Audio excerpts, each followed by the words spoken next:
Cars don't make any noise anymore. That says a whole lot. Technology, yeah. I used to be able to hear them going to work from the lake house. Now I have to decide if I want to give up my pickup truck to the town. Decisions, Brian. Yeah. Jane didn't want me to get it until she found out that we could use it as a generator for the house for 3 days. She hates when the power goes out. She goes, really? You could just plug it in the garage and then electricity?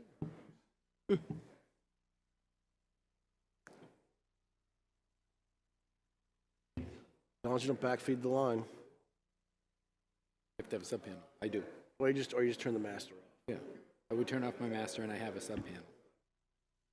Then I could use the sub panel to feed the house. Yeah. Yep. I have those light towers that I rent out. I just roll one of those up to the house, plug it in. Not connected. Got 85 gallons in it. It's only a 5,000. 5,000 power is enough. Refrigerator stuff. Well, she wants her office. Yeah, well, you can do that too. She wants her office, the refrigerator. That's all she cares Yeah. about. Plugged in? The source We're in the isn't on. fireplace. We're warm enough.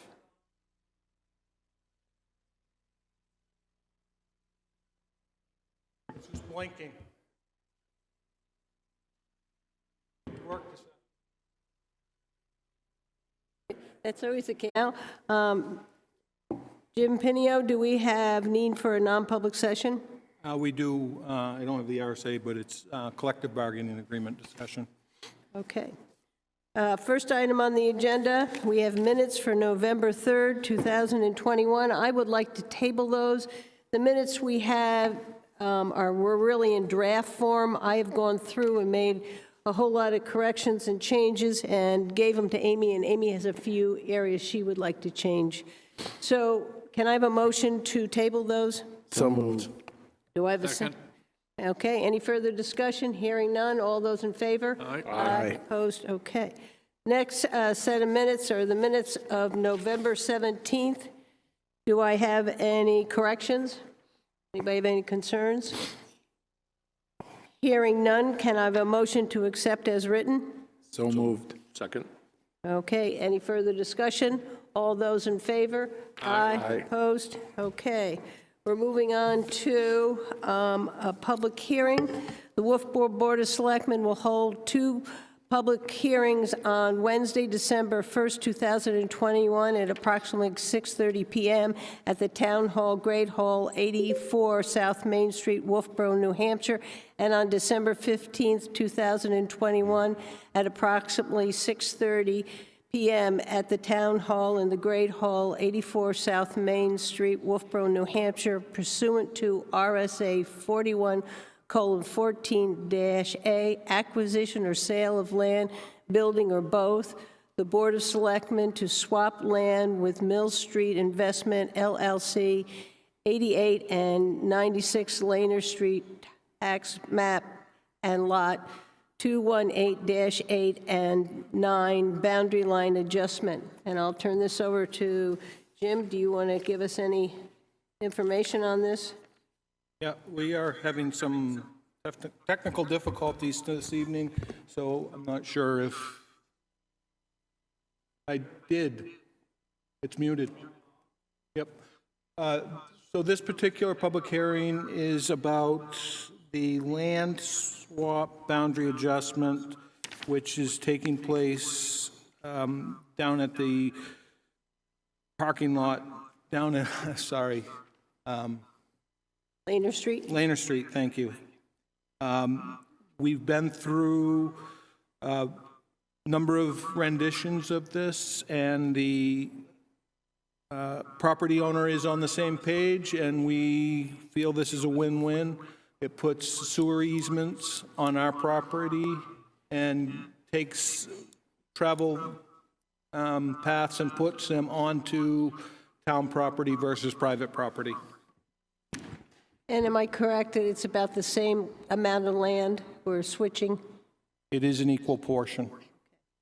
Board members, does anybody have any comments, questions? Oh, first of all, I got to open up the public hearing. I'll open up the public hearing. Is there anybody in the audience who'd like to give us any comments on this land swap, boundary line adjustment?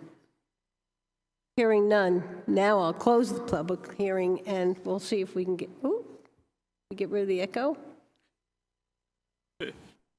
Does anybody have any questions or concerns?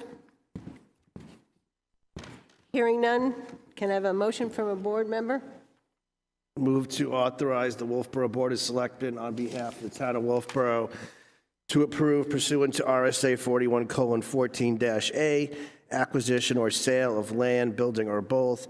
Board of Selectmen to swap land with Mill Street Investments, LLC, 88 and 96 Laner Street, tax map and lot 218-A8 and 9, boundary line adjustment, and sign the deeds. Do I have a second? Second. Do I have any further discussion or questions? Hearing none. All those in favor? Aye. Opposed? Okay. Do that. Next item on the agenda, it's another public hearing. It's the Wolfeboro Board of Selectmen to consider a temporary event permit for the Thai Cake event to hold a triathlon at Albee Beach and the Nick on July 30th, 2022, from 5:30 a.m. to 12:30 p.m. And do I have somebody here who'd like to speak to that?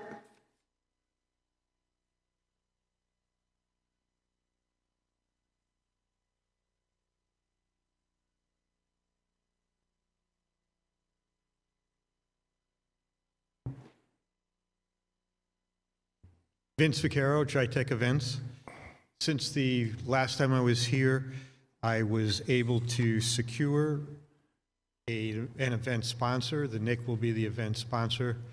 The second item was that the use of the parking lot down at the Albee Beach was something that would not be available.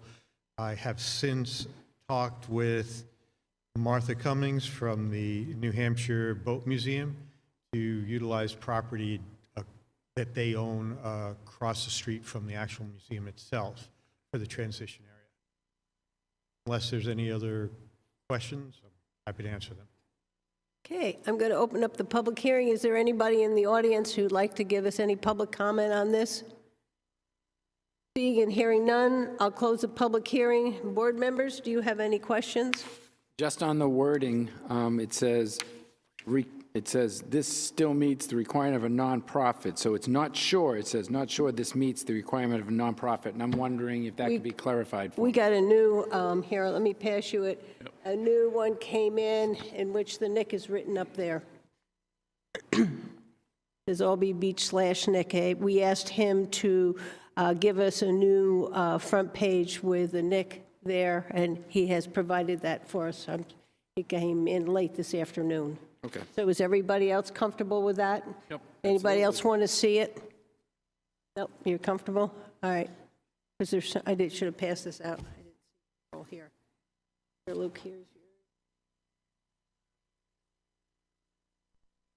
You guys can see I that. already have one. You just gave me one. All righty. And you can see the Nick has been put in there. So he meets the statute for a temporary event because it's a nonprofit that is applying for the permit. Is there any other questions, concerns? Just say, I was pleased that you addressed the concerns that we had about using the parking lot at Albee Beach there, because right in the middle of summer, it's apt to be very busy there, so appreciate that, being able to work that out and come up with an alternate location for the transition from the swimming to the bike event, so. Yeah, the community likes to have events, and we usually can make it happen. Yes. And I thank you for your work. Any other comments? Hearing none, can I have a motion? Can make the motion to approve a temporary event permit for Tritech Events to host a triathlon at Albee Beach and the Nick on July 30th, 2022, from 5:30 a.m. to 12:30 p.m., permit number 2022-2. Do I have a second? Second. Okay, is there any further discussion? Hearing none, all those in favor? Aye. Opposed? You have your permit. Thank you. You're welcome. Next item on the agenda, public comment, 3 minutes per person, not to exceed 15 minutes. Do I have anybody in the audience who'd like to give us any public comments?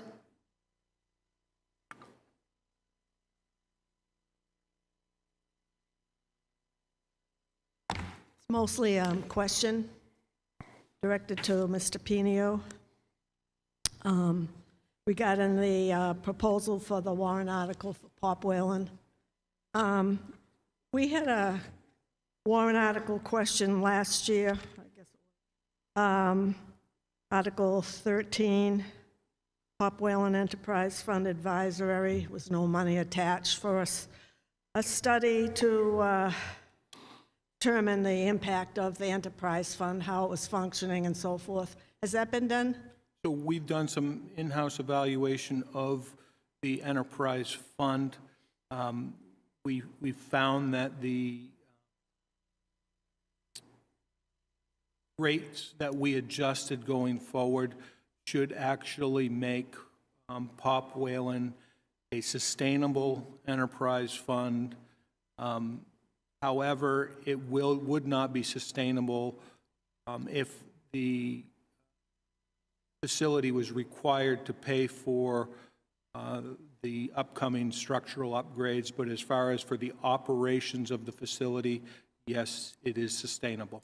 And who did the study? It was myself, Christine, and Casey worked through revenues, estimated revenues, did the rate study on it, and came up with the rates going forward to make it sustainable based on average usage over the past, I think it was 4 years. And then Article 14, right after that, was regarding $125,000 for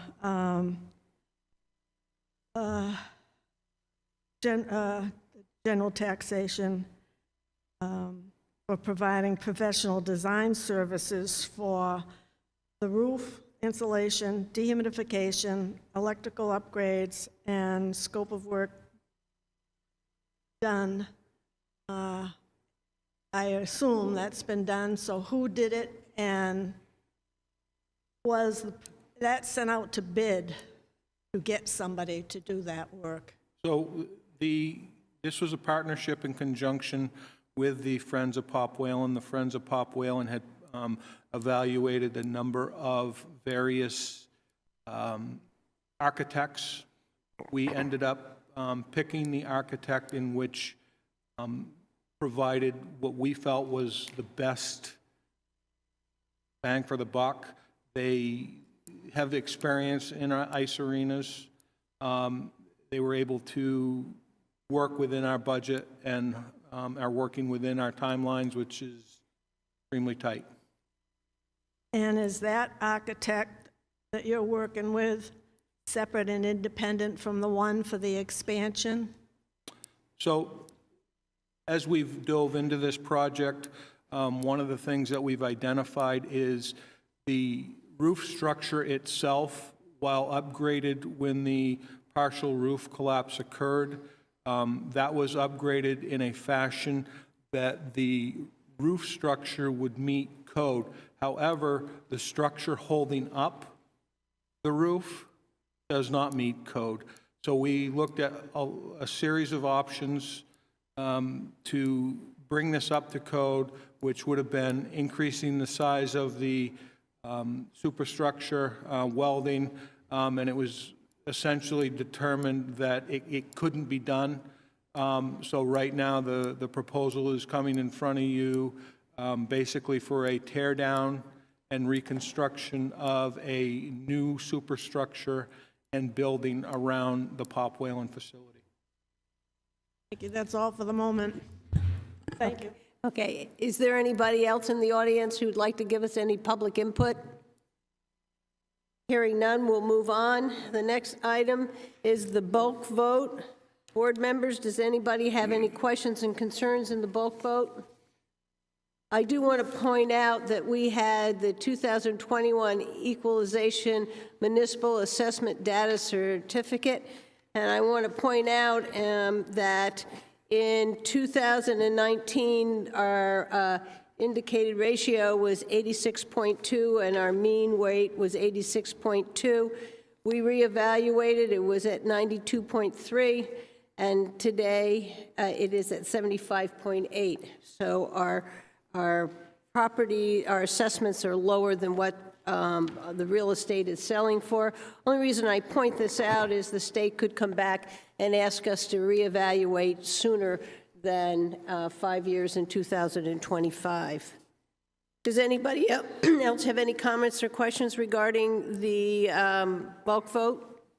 Hearing none, can I have a motion? I'll make a motion to approve the bulk vote, items A through F. Second. Any further discussion? All those in favor? Aye. Opposed? Okay, we'll move on. We have no board or committee appointments. We're now under new business.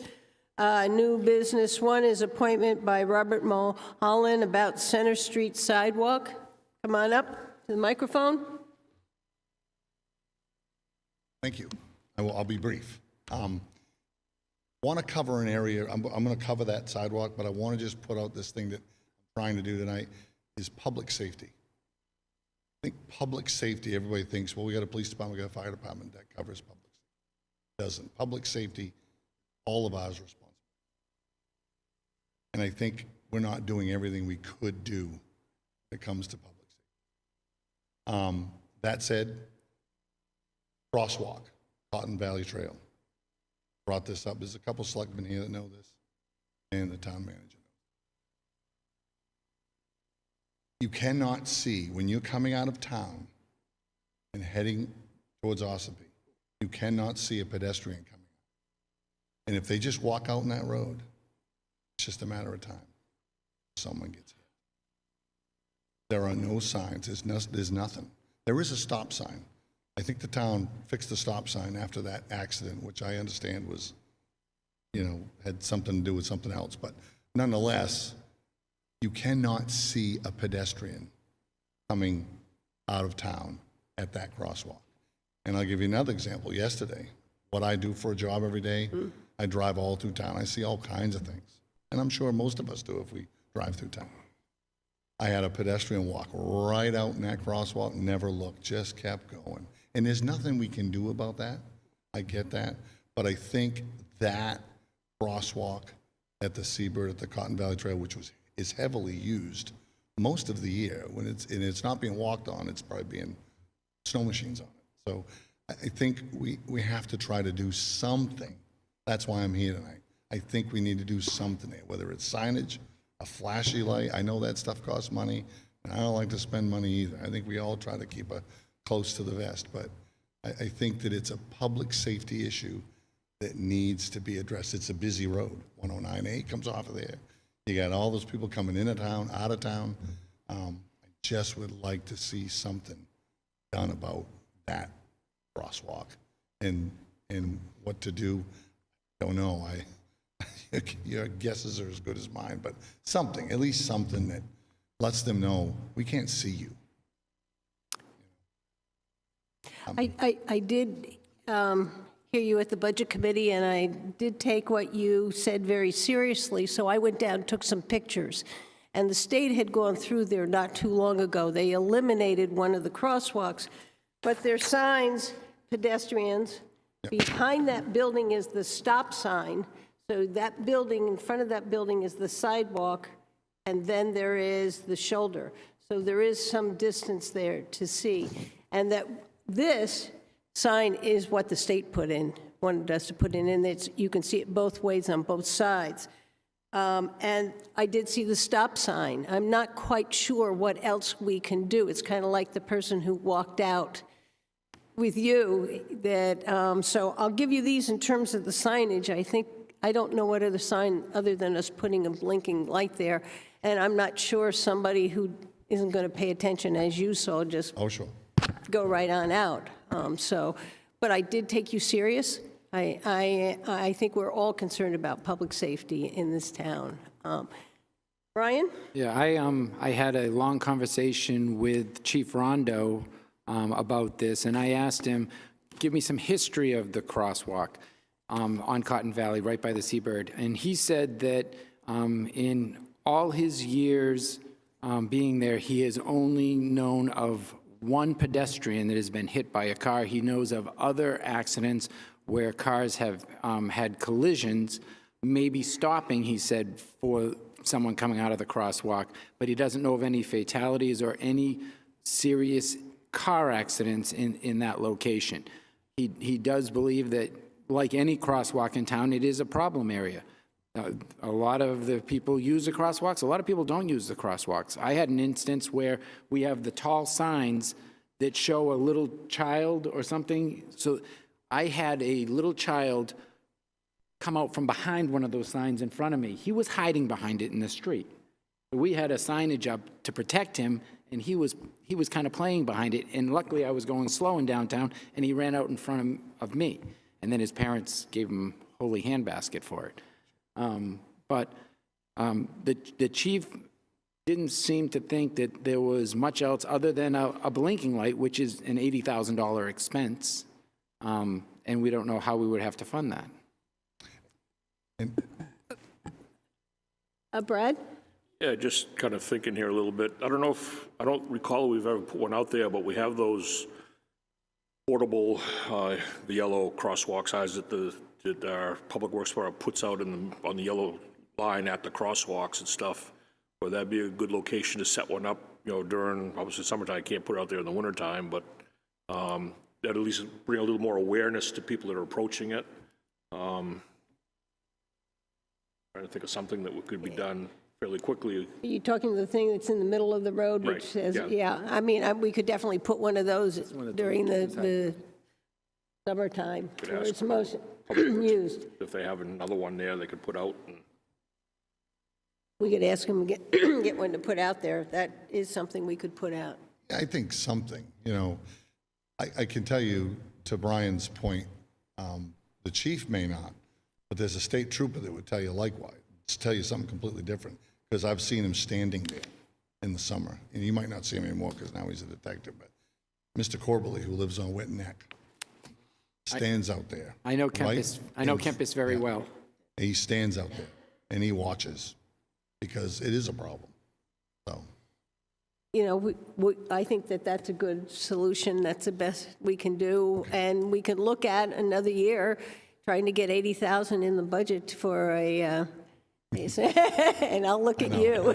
well, no, I mean, I get No, it. I'm just kidding. We're all close. We all like to save money, but I think you invite thousands of people into town a year. I brought this up too. And we do have some kind of obligation for public safety, especially when you're doing that, so. Yeah, I think Luke has a question. I mean, this might be for Dave Ford question, but I know we used to do not only the sign, but at some point we were painting the crosswalks red, I believe, some locations. That could be a good location because it's a trail and it is heavily used. If that sidewalk in the middle of the white lines was painted a different color, I don't know if that still can be done or if it's a town thing or a state thing on a state highway. I don't know if that would be permissible, but that could also add some visibility to that spot to denote it as not only a crosswalk, but if it was red or some different color than the road with the little sign that waves back and forth in the middle. I've had people go through my bus lights. Right, I know. I mean, it's the pedestrian needs to look. It's a busy road, and they have a stop sign, they have a sidewalk, and before they're out in the road. And so, just as the person came out behind the car, we can add all these other things, but I think we're still going to have people just walk out and not. Yeah, this unfortunate incident happened to be that the person was from a country that drove on the left side of the road. So they looked right for traffic, not left for traffic. It was human nature. If they had looked left, they would have probably seen the car and stopped their bicycle. But they went out right onto the road the way they would in their home country. Thank you for coming in and bringing it up. We enjoy hearing from the public, and you've brought up some good points. Everybody's texting me that nobody can hear the meeting at home, so as well as I have Mayhew standing by. Is he able to join, Jim? So he's there. We are going to have the echo problem, so I'm not sure what's... No. Okay. I think we're going to have to deal with the echo. Is it? Okay. It is what it is. Good evening. As many of you know, I think all of you know, we are entering our new purchase power contract commencing in January of this year. We went out to bid earlier than normal. Typically, when we enter into a new purchase power contract, I like to do a rate evaluation and analysis after the fact to make sure that our current rates are performing the way we need them and anticipate them to.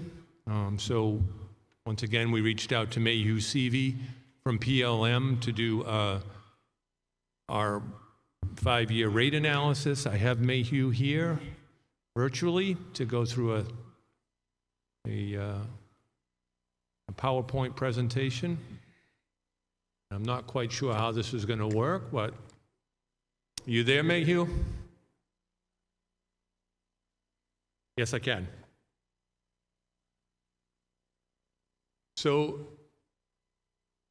you're good? You good to go? I don't have the.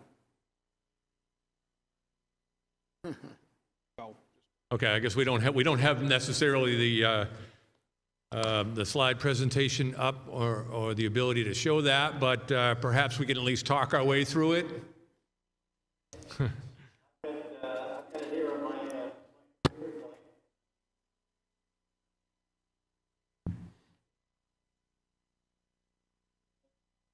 If you can share yours, that'd be great.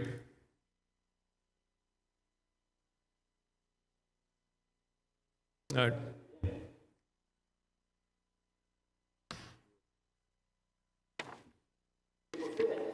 Yes. Yep.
Does any board members have any questions? I think this lays it out pretty well for us.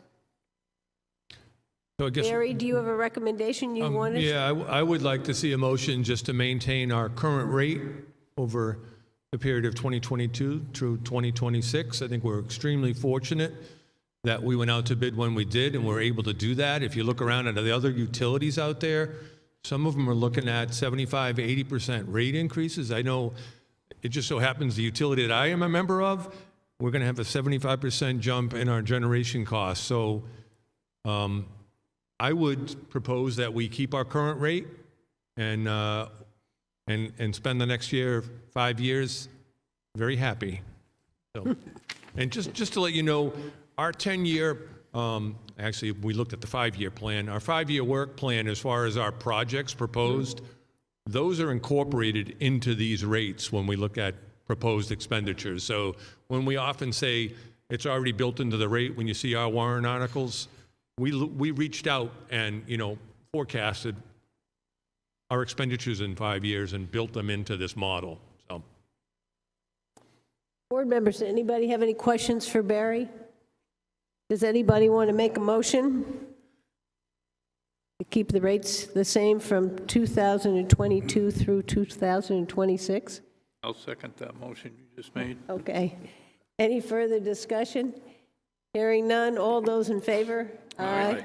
Opposed? Barry, would you come back? I know some years you give us a graph saying this is where Wolfeboro is, this is where the different other companies in the area are, and I think that's very good for us when we go out and try to sell things and Right. tell people where we are. Yep, I'd be glad to do that. I think January would be a great time to do that, and we'll start the year fresh with that. So Thank I you will very get that much. out. Thank you very much. Thank you, Mayhew. Okay, the Town of Wolfeboro ambulance contract. And I'll turn that over to you, Jim. I believe we got to do the Abenaki. Oh, I checked that, yep, sorry, Abenaki first. And I'll still turn that over to you, and you can, And I'll turn it over to Christine. Christine's worked on a operational plan relative to COVID this season with Abenaki. Christine? Yes, as we're getting ready to open Abenaki, we just wanted to update our plans. So the one thing that we feel is important is just keeping the lodge still closed.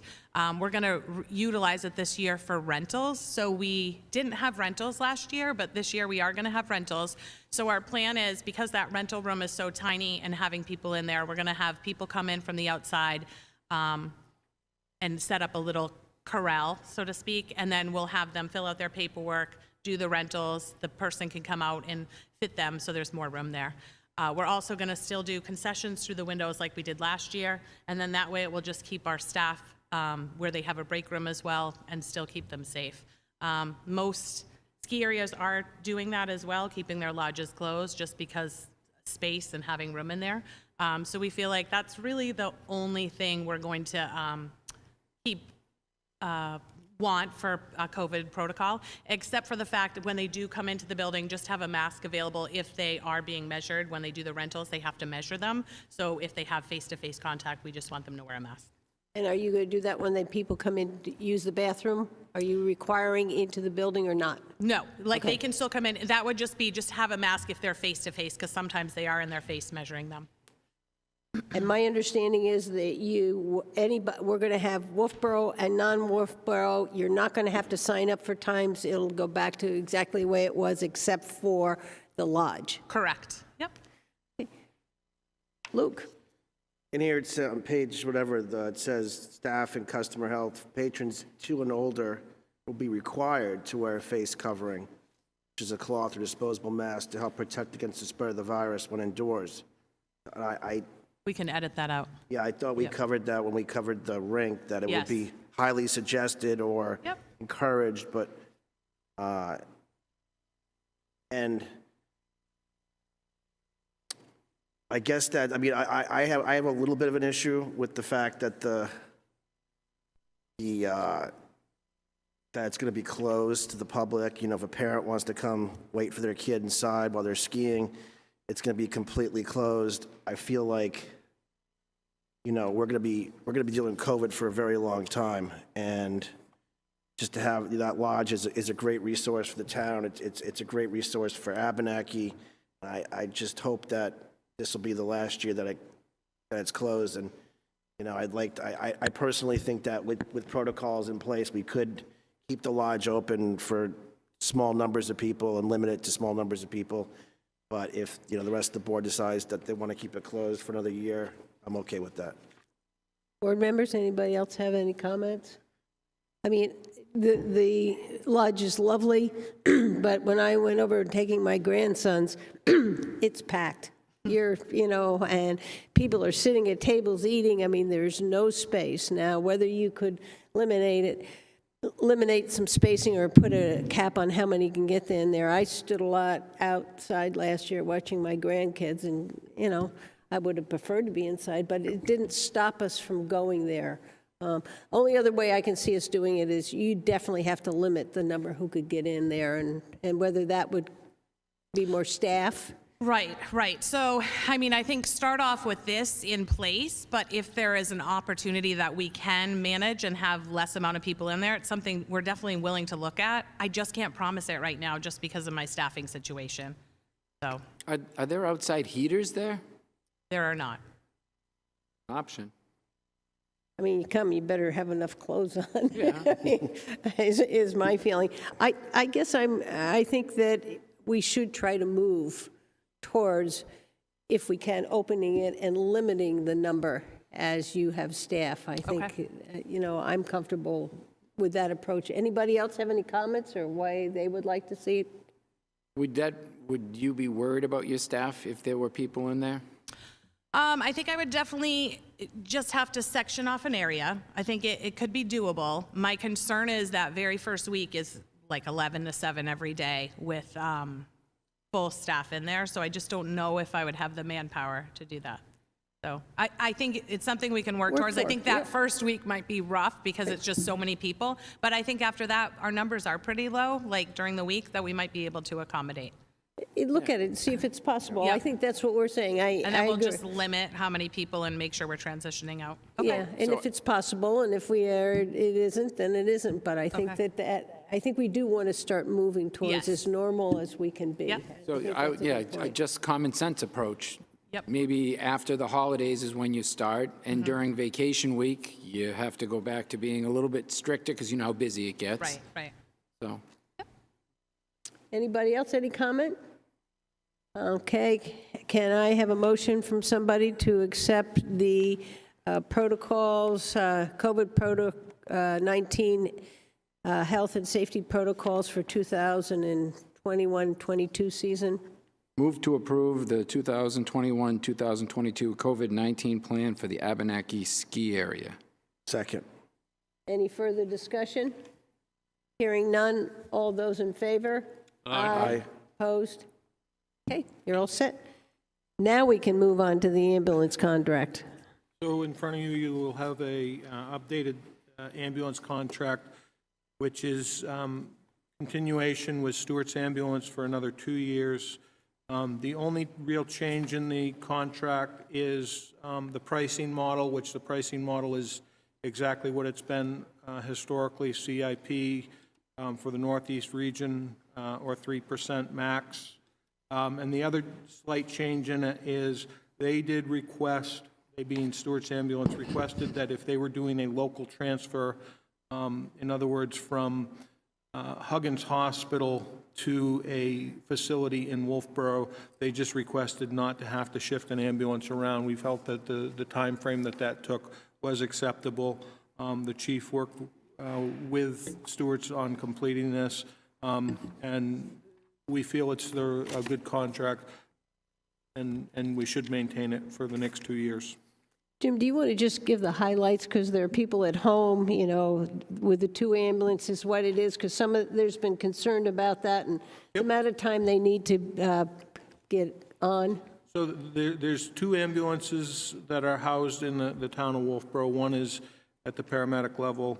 The other one would be backed up at the advanced level, which just gives a different level of care. They work through the state protocols. Those 2 ambulances are garaged in the town of Wolfeboro per the contract, and they respond in conjunction with the fire department to all medical emergencies and fire emergencies in the town. They are dispatched through local central dispatch here in Wolfeboro.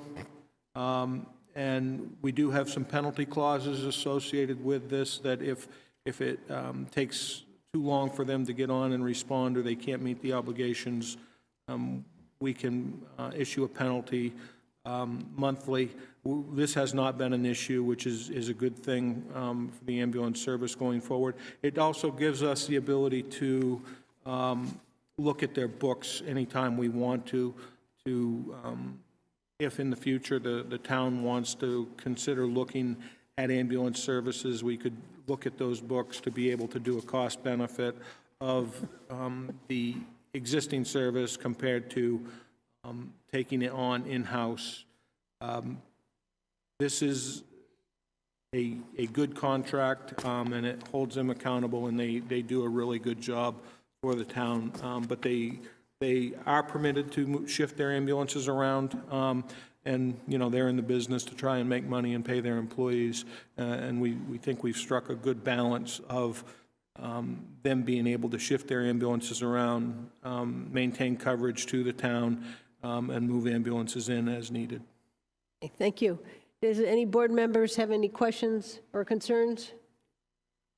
Hearing none, can I have a motion to sign and accept the contract and sign it? Make a motion to approve the Wolfeboro Board of Selectmen to approve and sign an ambulance service contract with Stewart's Ambulance Service effective January 1st, 2022 to December 31st, 2023. Second. Any further discussion? Hearing none. All those in favor? Aye. Opposed? Okay. Request capital reserve funds Dockside parking lot. So Dave's here to speak on this. We had a stakeholders meeting, which we got some feedback from, and we want to be able to continue the work on this project based on some conceptual plans to get some more engineered type of plans. Dave? Yes, I think talked about it at the Dockside committee level, and so the next step was to further the conceptual plans with input. We had some good input and want to change some things around the angle of parking and making sure kind of resolve some of the issues. One of the big one is the underground electric and where that would be located. So this is the scope of work that we developed last year, and I think it pretty much meets the requirements. I had asked them to update it and then get this reissued without a updated scope, and I did meet with them last week, so they understand what we're up against. So at this point, we need to get the Board of Selectmen to approve so we can move forward, and that's what we're looking for tonight. Dave, I have a question. In this, it says task 3, and it says holding 2 stakeholders meeting. Are you still looking at that? I found it hard because this was an old one, and that's what it says. Once you get the designs, are you looking to hold 2 stakeholders meetings to look at those designs, or have we moved past that? No, I think we committed to having at least one more meeting with the committee. I see this as a stakeholder. To me, this would be a public forum. And then a public forum.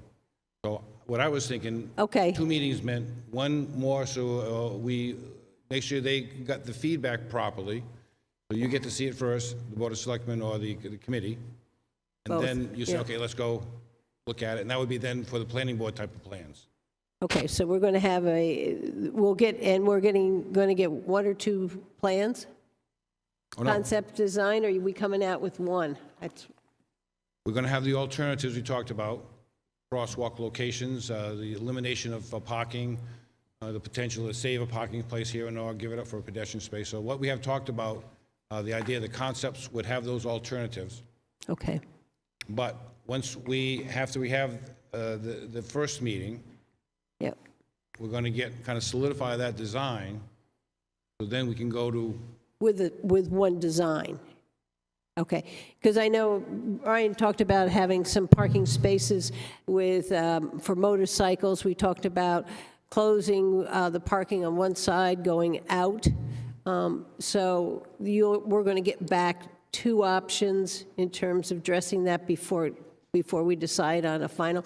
I just want to make sure we're getting all the input in. That's what I'm. No, and I think there's the other options dealing with the pedestrian traffic in and out of the travelways. Yep. Where the crosswalks would link across the street. Yep. So those bigger issues would come in, so we're going to have a bigger plan showing that connection. There's going to be a lighting plan where the lights are going to go.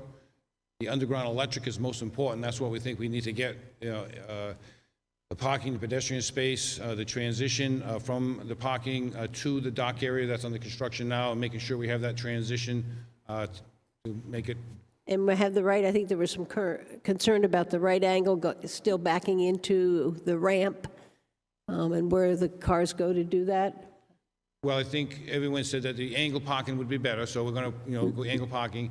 And I think the boat trailer traffic, the way it's shown, I think the key was as is nosing or getting their nose corrected, those parking spaces as you're exiting on the left-hand side, at least the first 1 or 2 would want to go so that trucks with a long trailer could negotiate. So that's going to be, you've got that, okay. Any other concerns from other board members? So explain the timeline again. So you're going to put all the input that you've had from the committee and from the Board of Selectmen together on a large plan. Then you're going to the committee or to the committee with the members that have buildings, those participants, and we're going to talk about that one more time, and then you're bringing it to public forum at a Board of Selectmen meeting? I think the next level would be we're now focusing in on the final design. It's more for public information because the first meeting is with the stakeholders, and they're going to have the input. The final meeting is like a planning board, public hearing, to make sure everyone is, knows what's happening, what they're going to be voting on, or as we continue, because the money is going to go up a little bit. Obviously, the construction costs are going up by the time we get to it, 23. Can you come back with a new scope of work if we okay it? Because we know we've got some issues with the thing that I think that's one in the defining of the meeting and how it goes.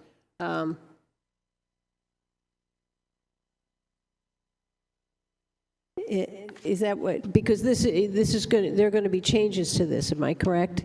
You're looking at when you're saying that you needed. They were going to revise the scope. Because some of the dates didn't make sense. They're saying we're going to do a certain thing by a certain time. Well, we haven't even approved it yet, so those dates are going to change a little bit. The issue of, we've talked about it, so the updates, yeah, we can do that update, but the hope was that we could get this formal approval. And I'm okay giving the formal approval. I just want to know exactly And I don't know where that we have something in writing exactly how we're going to go forward with this. That's, I find it hard to do it on something that has wrong dates and not 100% sure. But if we get I'm comfortable if you get me an updated form to go forward. Does anybody else have any comments? Dave, Brad? Luke? No, I'm good. I think, I'm good. Okay. So what would you like to see, Linda? I just want this to come back, correct dates, clear definition of meetings, just so we have something in writing, what we're going to do this coming year. And I thought you said they were going to do that for you anyhow. Correct. They must have been busy. I was hoping to have an updated one tonight. I don't have it, so that shouldn't be too big a deal. No, But just we're ask going me. to, that way we can more specifically address what Linda talked about with the issues we talked about last week. I'll put that in writing. And the issue about the public meeting, one will be a stakeholders meeting, which we will get input on the conceptual level, but then the second one would be more like a public hearing for a planning board level type of drawings at that point. At the end of that process, we'll have cost estimates and hopefully we'll have buy-in. That will then get us to the next year, whenever we decide to go to construction. This is not bidding document. It's very close to it, but until we're ready to bid it, we're not sure if it's going to be 23 or 24 because we still. And I'm okay with you getting that new piece of paper. One of the key, I think, for the public too, is to understand one of the big pushes is to get the concept and the layout approved, because next year we do want to begin the underground electric. To work with our stakeholders and the neighbors there. They're spending lots of money on their buildings, and they would like to get the electric brought up to code. We have some illegal issues up there, and everyone wants to get that corrected. It will require us a major electric, and we'll be working with Barry and the Municipal Electric Department, and it's going to have an impact, and we're going to try to mitigate that impact, and that's what we'll be talking about at those next levels. And it also will include a drainage plan, so stormwater treatment. We talked about what opportunities we have there. And there'll be a landscaping plan where we're not going to go crazy with landscaping, no big trees, but we're going to have certain areas where we can have planters and seasonal flowers. And the lighting plan, most important too, is the lighting plan, how we're going to light it, because we have the old lights, we're trying to keep them, they're out of style now, so we're going to get a whole new lighting plan, because we are going to take away the big lights that are up on the poles. This is going to create a different type of lighting, so we are going to have to do that. Yeah. And so that'll be in the new. Well, it's all there now, but we'll try to get it more clear. Yeah, so it is. That's just where I am. I'm fine with that. And we get I think we have to do the electric and get that in. That's key to get that going. Yeah. And the hope is we will not probably have this ready for presentation, at town meeting, where town meeting is a cap reserve, so it's really not a big push. So I don't see us trying to, we have so much on that warrant. I think this one should be downplayed. And when we have the public meetings, we'll have the discussion. And of course, when we get closer to construction, then it'll be a bigger presentation at the town meeting. So, we are behind schedule now because we're getting into the holiday, so they won't be able to start until January now. So that schedule has to be updated, and that's one of the things that we get correct. Does somebody want to make a motion? Oh, come on, somebody. I'll make a motion that you approve the purchase order for $41,000 to authorize the fund out of the capital reserve fund for the work on the design for the Dockside parking lot. Second. Any further discussion? Hearing none. All those in favor? Aye. Opposed? Okay, we have another one, David. So Dave's going to talk about a request for replacement of a dump truck. We're running into an issue with inventory, being able to find vehicles. He was able to find a 2018 that's basically equipped, ready to go, and Brad Harriman accompanied the staff to look at the vehicle. Dave? Yes, what normally we like to do is follow the plan, which each year at town meeting, we say, okay, this is the plan, we're going to buy trucks, and this is the money we're asking to put in, and where we have the spending plan is.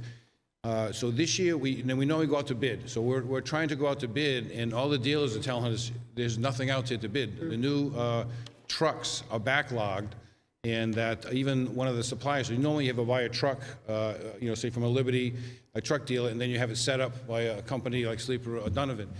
Donovan's telling us that they have something like an incredible amount of equipment to set trucks up, because based on the orders that were placed 6 months ago, they're not receiving the trucks potentially not for another year and longer.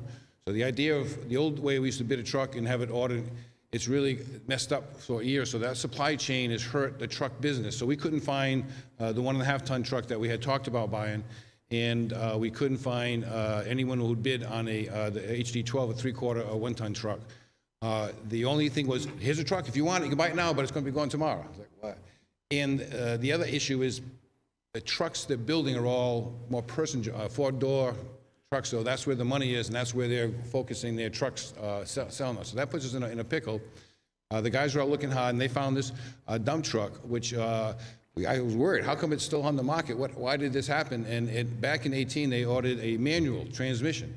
And most municipalities are going to automatics, as we are too. We made automatics. But to my surprise, the guys like the manuals better. So when they found this truck, they said, oh, great. And it actually is a match to our, we have the international model like here. So it kind of fits our fleet. And they say it's a hell of a deal. So what we're saying, and we didn't get as much on the trade as they hoped, but again, it was 147, I think it was, with the, and 10,000 for the trade. 147,273. And is there, and then, and then with the trade, is it? The trade is going to reduce that amount by 10,000. And we hadn't got that by the time I wrote this letter. I think that's why that wasn't in the memo. That just came in. The So what's the final cost? The final cost will be 137,273. There may be some other incidentals that come with it, but at this point, the price we see there was 147, and then that was reduced by the trade-in value, which was $10,000. The comparison, the closest comparison we could find was a truck that was worth $170,000. It was not this model, it's the new model that International's making. They said, we'll quote, this is a quote, but we can't guarantee it, and it probably won't be made until 2023. And that's not even set up. Then we go to the setup people, and they're saying, well, we used to set up the trucks for, say, $40,000, $50,000. They're saying now the price is out of the world. I can't even repeat what they were saying. So it's just doubling in cost, if not more. So we got a real problem with the market in the way it's choked now. So I think our issue is going to be, we found this deal, great deal, and I want to bring Brad in on it because it was unusual for us to make the request this time of year. If we're a go, we can, our truck's ready to be traded in. This deal can happen this weekend, this week actually, and that's what we're hoping to do. So a lot of talking. I'd be more than happy to answer any questions. Brad, you want to kind of? I did, on Dave's request, I, went over the specs of the truck, went down and looked at it with the crew on Monday. Just to really keep in mind, with people here that we're looking at a 2018, you need to keep in mind that it's still a brand new truck, just never sold, sitting on the lot there. So it is a brand new truck. When we went down to look at it, the company that set up the truck with the dump body, the plow frames, the plows and all that stuff, the equipment on it, was there to go over it with us. It's a company that the town's used for years anyway, Viking Size, to set up the trucks that we have now. And Tim down there from that company did say, he showed us in fact, I don't know if it's in here, I think it might have been in there, that what the cost of that portion of it was, I think it was $67,000 for the setup of it in 2018. Well, if we ordered the truck, as Dave pointed out, you're going to pay a lot more for the truck, wait over a year for it, and that exact same equipment package set up is going to be about $85,000 in today's dollars. So it's a real good deal. We're lucky to find this truck. Gets us out of a predicament of getting a 20-year-old truck that's questionable whether how dependable it's going to be for the next. We'd have to keep it going for 2 more years if we went the route to order one and wait for it to come in. So in my mind, this is really a no-brainer to purchase this truck. We have the money in the capital reserve fund for it. So I strongly recommend that the board support this and authorize it. I just have one question. It's a 4x2? Yes. Is that, I don't understand large plow trucks. Is that an issue? No. Okay. What it is, what's good about this is it has what they call a live body, the dump truck body. So it distributes the sand and the salt in front of the rear tires. Okay. So you're actually seeing, you're not just, your tires are driving on the sanded portion of the road already, so that's It was just, my huge. brain just naturally said 4x4 for traction and this and that, and I saw 4x2 when I was reading it. And 818 miles, that's it, right? I'm not sure what it had on it. Yeah, it's still got the plastic on the seat, so it's been, it just drove between dealerships. And stuff Then like they that, decided yeah. to set it up. That's amazing. Yep, yeah, we got lucky. It's a time capsule right now. So as long as 4x2 was okay, I'm all in. Brad, do you have a motion? I do. I would, there's something right out here. I'll make a motion to authorize the expenditure of $137,273 out of the Capital Reserve Fund for the purchase of this 2018 International truck from Liberty International. Do I have a second? Okay, any further discussion? All those in favor? Aye. Opposed? Great, thank you very much, appreciate it, thank you. Guys, appreciate it too. Okay, next item on the agenda is our winter distribution of the Josiah Brown scholarships. So we had 2 applicants for the Josiah Brown Scholarship. We are in very good position with this fund. We're recommending that we award both students with a $2,500 award. Okay, board members, does anybody have any questions, concerns? Somebody want to make a motion? Move to grant Josiah Brown scholarships to Chase Bailey and Caitlin Folsom in the amount of $2,500 each. Do I have a second? Second. Do I have any further discussion? All those in favor? Aye. Opposed?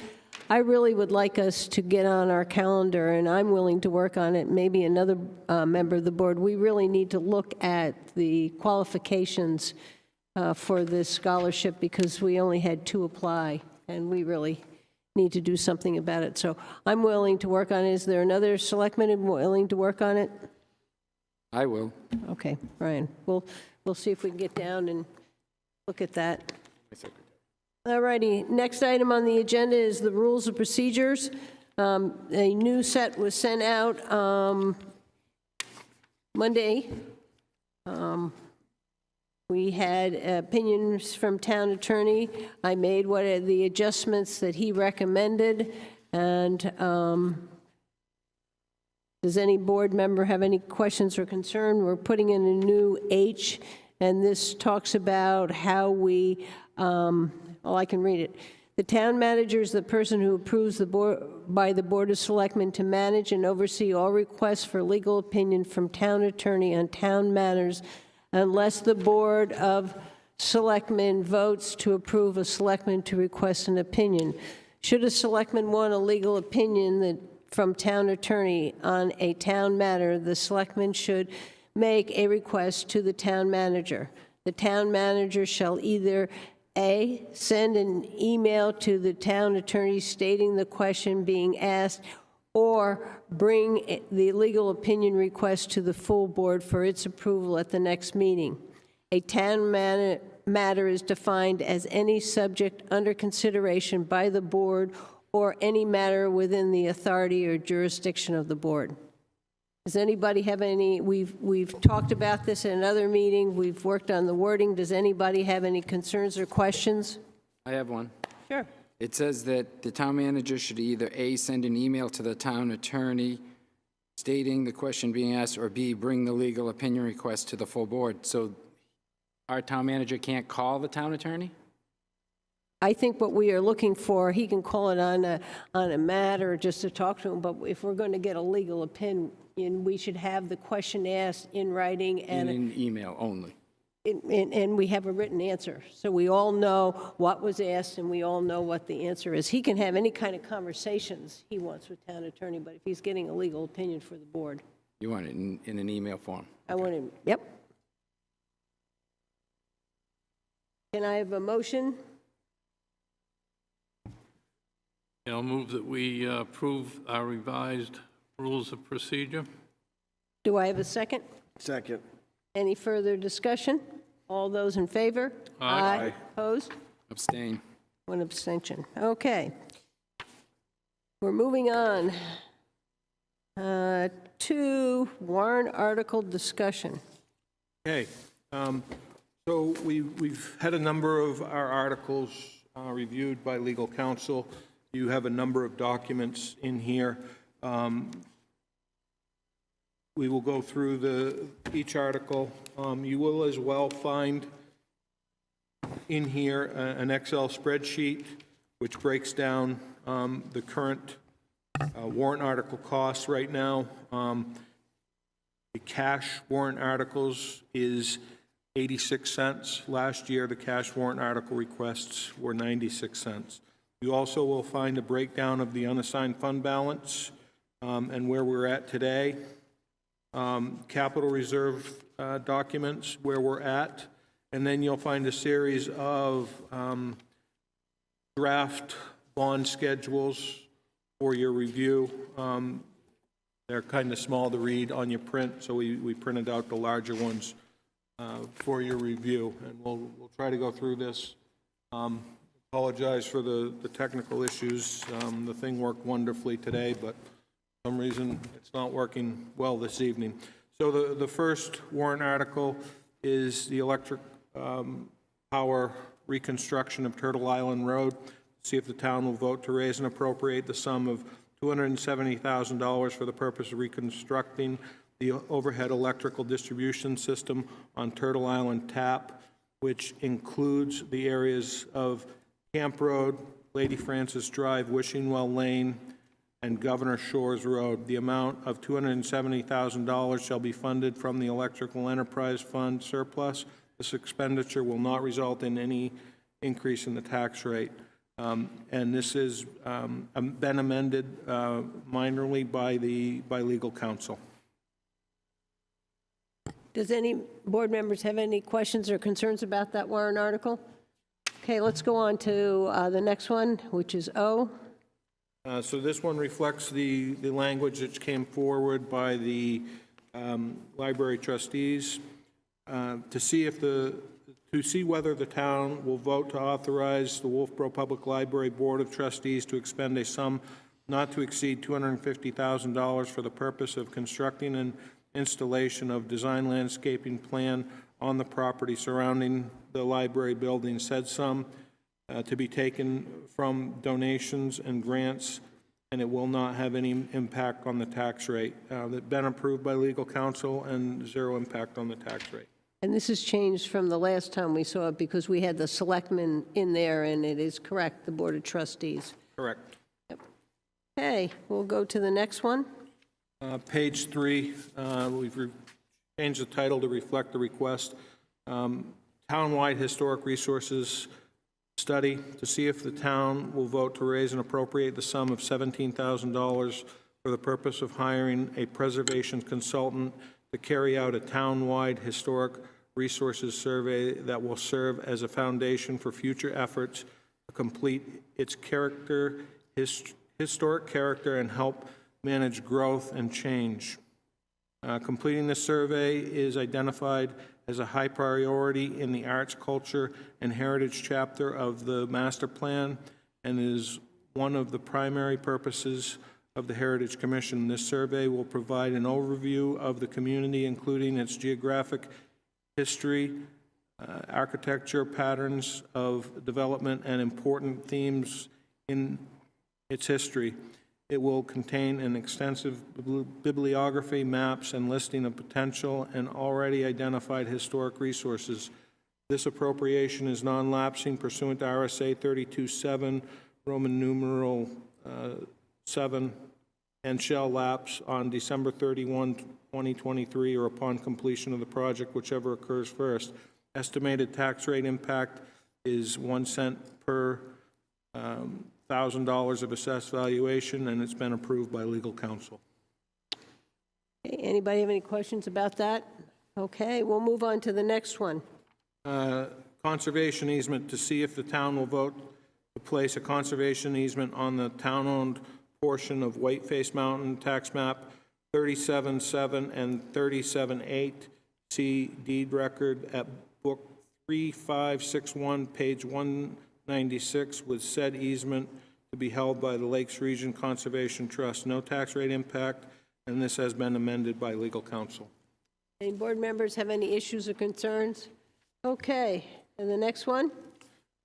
Next one is Bridge Falls Path lighting replacement. To see if the town will vote to raise and appropriate the sum of $252,000 for the purpose of replacing the electrical system to include underground conduit, lamp posts, and lighting fixtures along Bridge Falls Path, which run from Fossfield to Center Street. The funding for this project shall be paid for by transferring up to $42,000 from the existing Bridge Falls Capital Reserve Fund and raising $110,000 by general taxation. This appropriation is non-lapsing pursuant to RSA 32(7), Roman numeral 7, and shall lapse on December 31, 2023, or upon completion of the project, whichever occurs first. Estimated tax rate impact, 9 cents per thousand of assessed valuation, and this has been amended by legal counsel. Any comments or questions? Okay, we'll move on to the next one. Abenaki Ski Area Capital Reserve Fund, to see if the town will vote to raise and appropriate the sum of $20,000 to be placed in the existing Abenaki Ski Area Capital Reserve Fund, which is under the custody of trustees of trust fund, with the Board of Selectmen designated as agents to expend this capital reserve fund. Estimated tax rate impact, 1 cent per thousand of assessed valuation, approved by legal counsel. Yes, before we do the next one, I'm going to step down. I filled the Board of Selectmen's position on the Friends of Pop Whalen, and I've been fundraising with them, so I have a conflict of interest. So this particular warrant article, in your packet tonight, you should have some draft documents of the design of the building. This is a very fluid project at this point. We are looking at a partnership with the Friends of Pop Whalen.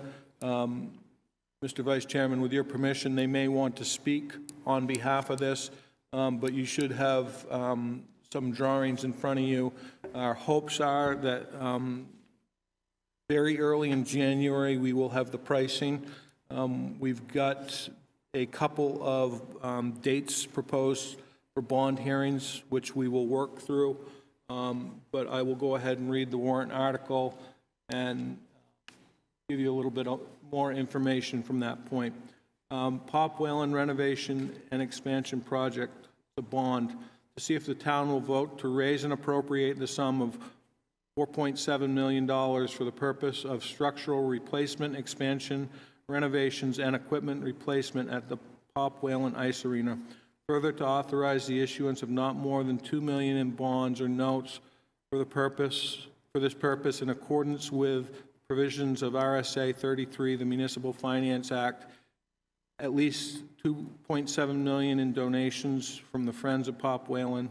To further authorize the Board of Selectmen to issue, negotiate, sell, and deliver such bonds or notes, and to determine the rate of interest thereon, and the maturity and other terms thereof, and to authorize the Board of Selectmen to apply for, obtain, and accept federal, state, and other aid, grants, or donations, if any, which may be available for said project, and that may reduce the amount to bond, and to comply with all laws applicable to said project, and to authorize the Board of Selectmen to take any action or to pass any other vote relative thereto. We had a long conversation today with bond counsel relative to this. We will have to be putting together a series of documents for the bond because there is revenue that is established through that facility. The numbers right now are estimates. They're pretty solid estimates, which we will have a much better handle on. We're hopeful the first week in January, based on these construction drawings, which still have got some more work to be done to them, but it gives you a pretty good handle on it. We have two options for bonds, which are in your packet. The first one, we laid out the full $4.7 million over a 20-year period, which shows a 17-cent tax rate impact in year one, and on the final year, it's a 10-cent tax rate impact, and that's estimated at 2.5%. The other option is the $2 million based on a 2.5% interest. That's 7 cents per thousand in the first year and goes down. With that said, like I said, there's a lot more work that's got to be done to this project.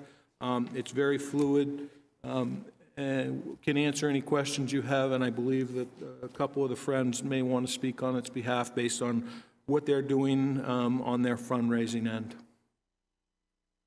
Who's going to talk? Any one of you guys? Kirk?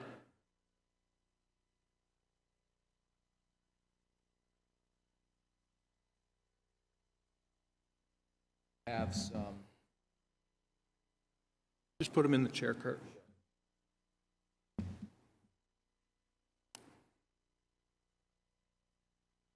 So, hi, I'm Kurt DeWilder. I am on the board of directors for the Friends of Pop Whalen, and I think that we obviously are in support of this, the spirit of this, but also the language as it has been proposed. What we are doing is raising that 2.7 figure. We are well on our way. We have, what's the total committed at this point, Tom?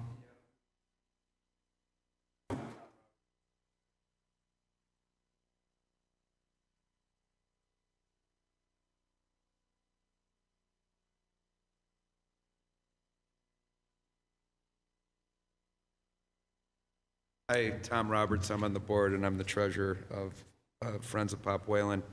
Our donations to date are both cash donations and pledges.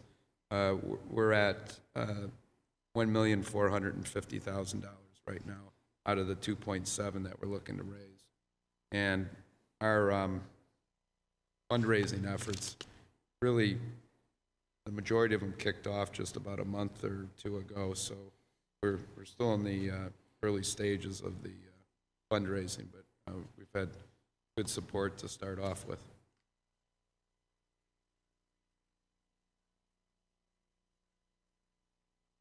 And what that means is that despite only being at the very infancy of the fundraising effort, we have already achieved a great deal of our goals. So the expectation is based on our conversations, our contacts, and our projections that we should have no difficulty meeting, if not exceeding, that 2.7 figure. So we're in great shape. Brian? So I have a question. Would it be possible to set up some type of website for the public? This is a big project, and it's something that I think it would get you more exposure. I think it would be a positive for the town to see the steps as we go along a little bit more, and maybe get penny donations too, people that would give small donations or something. But this is going to be such a big part of the community, and you guys are doing such a great thing. I'd like to see it out there where people can see it as it morphs. So there is a website. Cool. So not only is it possible, but it's done. The website is it's popwhalen.org. So you can search Friends of Pop Whalen. Popwhalen.org has a bunch of different menus and submenus where you can see what's going on with the project. All of these materials that I've brought with me here are available on the website. There is a donate page that you can click on the button and make a donation that way as well. So, excellent. Yeah, we're in good shape. Yeah, I agree with Brian. The more we can get this out to the public, the better. We Certainly think if we have this kind of a project, which we've had with other friends of Abenaki and so forth, you know, to get a $4.7 million project for $2 million, to me, it's a no-brainer. Yeah, I agree, and I'm glad that you feel that way, Dave. I think that, you know, we, as community members, all are going to benefit greatly from this project, not just because of the incredible financials that are involved from the town, what I would think would be incredibly beneficial financial from the town's perspective in terms of what we are donating to this, but also because what this is really going to do is turn this into a four-season multi-use facility. And that's going to not just benefit, right now it's a hockey rink, basically. And what it turns into is a half acre of 20,000 square feet on a concrete pad that can be used for anything in a climate-controlled facility. So it's going to enable the, from its present use, it's going to enable things like hockey tournaments to occur there, which can't occur. So in March, you'd be bringing in 100 families from different organizations to stay in hotel rooms in town and go out to the restaurants and buy, things in town. And that's going to happen, for a weekend or two. It's going to allow for, it rained all of July, and Parks and Recreation, what are those kids going to do if we have a rainy period of time? There's a giant surface now for them to utilize. It is going to allow for outside folks to come into town or maybe locals and put on a show. So if they wanted to have we'll do a bridal show or a baseball card show or whatever, that's available. And so it becomes effectively an expo center that can also be used for sports as opposed to a limited sporting facility. Yep. Any other questions at this point? Thanks, Kurt. Thank you, guys. Keep us informed. Yeah, check out the website. So a lot more work to do on this, and Yep. just so you're aware, the last day to hold a public hearing is January 18th. We are hopeful to have finalized preliminary pricing on January 5th, which we will most likely be having the other bond hearings that evening. So we're also going to tentatively schedule bond hearings for January 12th and January 18th, depending on how this comes together and when we begin to look at the final scope and looking at making cuts and whatnot. Yeah, and I will put in each one of your box tomorrow the fundraising material that the friends have put out so you can see what they've done. Okay, next one. So the next one is public safety building construction grade bid documents to see if the town will vote to raise and appropriate the sum of $300,000 for the purpose of developing construction grade bid documents for public safety services facility planning. The funding for this project shall be paid for by transferring up to $75,000 from the existing public safety building capital reserve fund. Furthermore, passage of this article will authorize $225,000 in funds to be raised by general taxation. This appropriation is non-lapsing pursuant to RSA 32(7), Roman numeral 7, and shall lapse on December 31, 2023, or upon completion of the project, whichever occurs first. Estimated tax rate impact, 9 cents per thousand of assessed valuation, and this has been amended by legal counsel.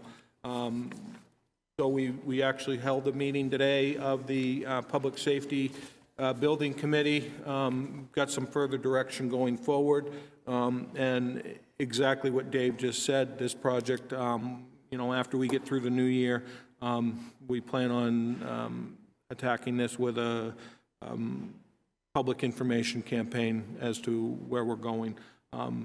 Happy to answer any questions you may have. Board members, any questions? Will there be something like, that popwhalen.org is a great idea. Will we have something like that, one button on the website or something, on the town website where people can watch as we get closer, they can watch this whole progress of this? So I believe that there is already that on the town website, which has all the historical documents to date, existing conditions reports, the various plans which are being proposed. And tomorrow I have a telephone conversation with the architect regarding the next phase of this. And hopefully we can make more of those items available as that becomes available. But it is under the town webpage. I think what Brian is saying, you know, on our front page, whether we can put a link to it, that it goes right in Yeah, instead so of, there's a button so that people can say Instead of hunting for safety it. complex project, and they hit it, and then it's right there for them so that they can see this going forward. I'll have a conversation with David Baker and see what we can make happen there. okay. Next one? Next one, Article Z, Fire Truck and Apparatus Capital Reserve Fund, to see if the town will vote to raise and appropriate the sum of $196,000 to be added to the existing Fire Truck and Apparatus Replacement Capital Reserve Fund, which is under the custody of trustees of trust funds, with the selectmen designated as agents to expend this capital reserve fund. Estimated tax rate impact, 8 cents per thousand of assessed valuation. This has been approved by legal counsel. Any discussion? Any concerns? Okay, let's go on to the next one. Dispatch Equipment Capital Reserve Fund, to see if the town will vote to raise and appropriate the sum of $50,000 to be placed in the existing Dispatch Capital Reserve Fund for the purpose of replacement of the dispatch console, and that's supposed to be, and other related equipment installation and other related expenses, which is under the custody of the trustee of trust funds, with selectmen designated as agents to expend this capital reserve fund. Estimated tax rate impact, 2 cents per thousand of assessed valuation. This has been approved by legal counsel. Any questions? Okay, next one. Sewer pump station upgrade, Laner Street, to see if the town will vote to raise and appropriate the sum of $1,270,000 for the purpose of engineering and constructing a new Laner Street pump station, to allow the Board of Selectmen to expend such monies as become available from the state and federal governments, and to authorize the Board of Selectmen to take any action or pass any other vote related thereto. This project to be funded from rapid infiltration basin lawsuit settlement. Therefore, this project will not result in any increase in the tax rate. We've been working on the reconciliation of the RIB settlement. We're pretty close to where we feel very comfortable with the numbers that we have, and they will fall within this. If you have any questions specific to that, I think Casey can answer them. Any specific questions to the project, Dave would be able to answer. And we're going to get a printout on that, on what you're doing. Yeah, we basically have a pretty good rundown of it. Okay. There's a slight deviation, but in the big scheme of the monies which was received, Casey feels very comfortable with where we're at, and we can get that rundown to you. Okay, good. Any other questions, concerns, Selectmen? Okay, let's go on to the next one. Okay, next one, seasonal water line replacement. This is a bond. Again, we did speak with bond counsel about this today, to see if the town will vote to raise and appropriate the sum of $500,000 for the purpose of replacing existing seasonal water lines with buried mains throughout the water system. Further, to authorize the issuance of $500,000 in bonds notes for this project in accordance with RSA 33 of the Municipal Finance Act. Authorize the Board of Selectmen to negotiate, sell, and deliver such bonds notes, and to determine the rate of interest thereon, and the maturity and other terms thereon, and to authorize the Board of Selectmen to apply for, obtain, and accept federal, state, or other aid grants or donations, if any, which may be available for said project, and that may reduce the amount of the bond, and to comply with all the laws applicable to said project, and to authorize the Board of Selectmen to take any other action or pass any other vote relative thereto. Notwithstanding the general obligation nature of the bonds, it is the intention of this project, that this project shall be paid by the Water System Enterprise Fund, and will not result in any increase in the tax rate. And this has been amended by legal counsel, bond counsel, and Any particular questions relative to the project, Dave would be able to answer. I don't have a question, but we were also going to get an accounting on the cash in this fund. I don't think we have that at this point. I mean, we have what the audit report says, but we can look into that. Board members, anybody else? Okay, next one. I'm going to step down, Madam Chair, on this one. Okay, thank you. And just so you're aware, again, this is the two bonds. It shows a 10-year and a 20-year bond, and this is based on the estimated assessed valuation. That's how they do it, and it is in the back of your packet. So we discussed last time the Dockside upgrades. We have two warrant articles for you to consider. One is the cash option, and the other is the bonded option. We discussed cash because of, or bond because of the escalation that we observed in this particular project. We did speak with bond counsel about this today with some good feedback. But the cash option is as follows: to see if the town will vote to raise and appropriate the sum of $700,000 for the purpose of reconstructing and upgrading the Wolfeboro Bay commercial docks and wharf. This appropriation is non-lapsing pursuant to RSA 33(7), Roman numeral 7, and shall lapse on December 31, 2023, or upon completion of the project, whichever occurs first. Estimated tax rate impact, 29 cents per thousand of assessed valuation. This particular article would be paid for in 1 year, and it would be done. That's this option. The other option would be to bond the project, and this particular article has been approved by bond counsel. See if the town will vote to raise and appropriate the sum of $700,000 for the purpose of reconstructing and upgrading the Wolfeboro Bay commercial docks and wharf.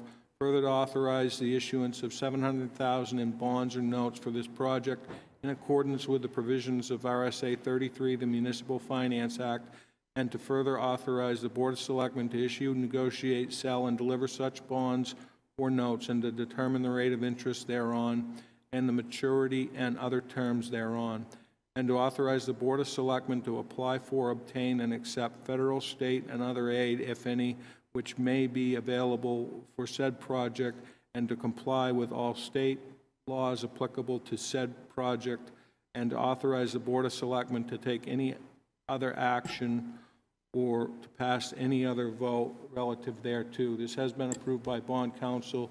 We have provided you with two options relative to this project, a 10-year bond and a 20-year bond. The 10-year bond would be, the 20-year bond would be 3 cents per thousand for the first year, and then 2 thereon out. And the 10-year is 4 cents, and then 3 thereon out. For your consideration. And again, those are in the back of your document, and they are marked docs.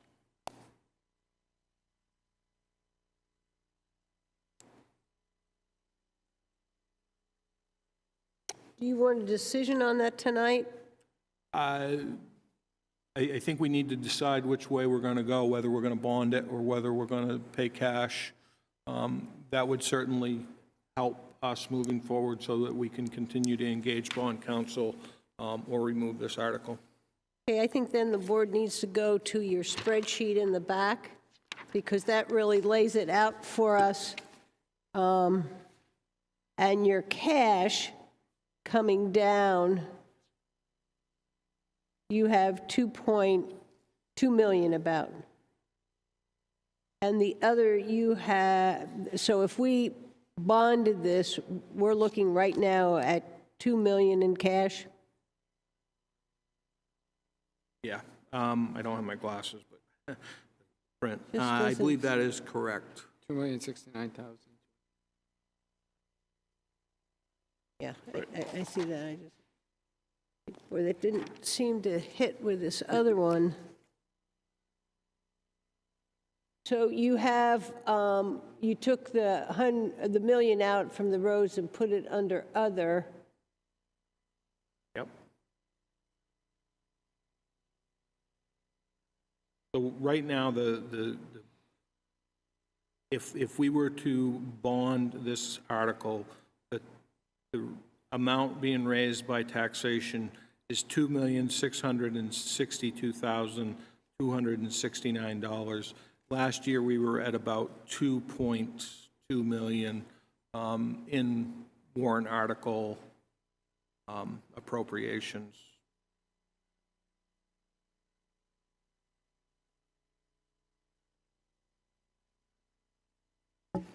And again, this is, at this point, we are looking at 86 cents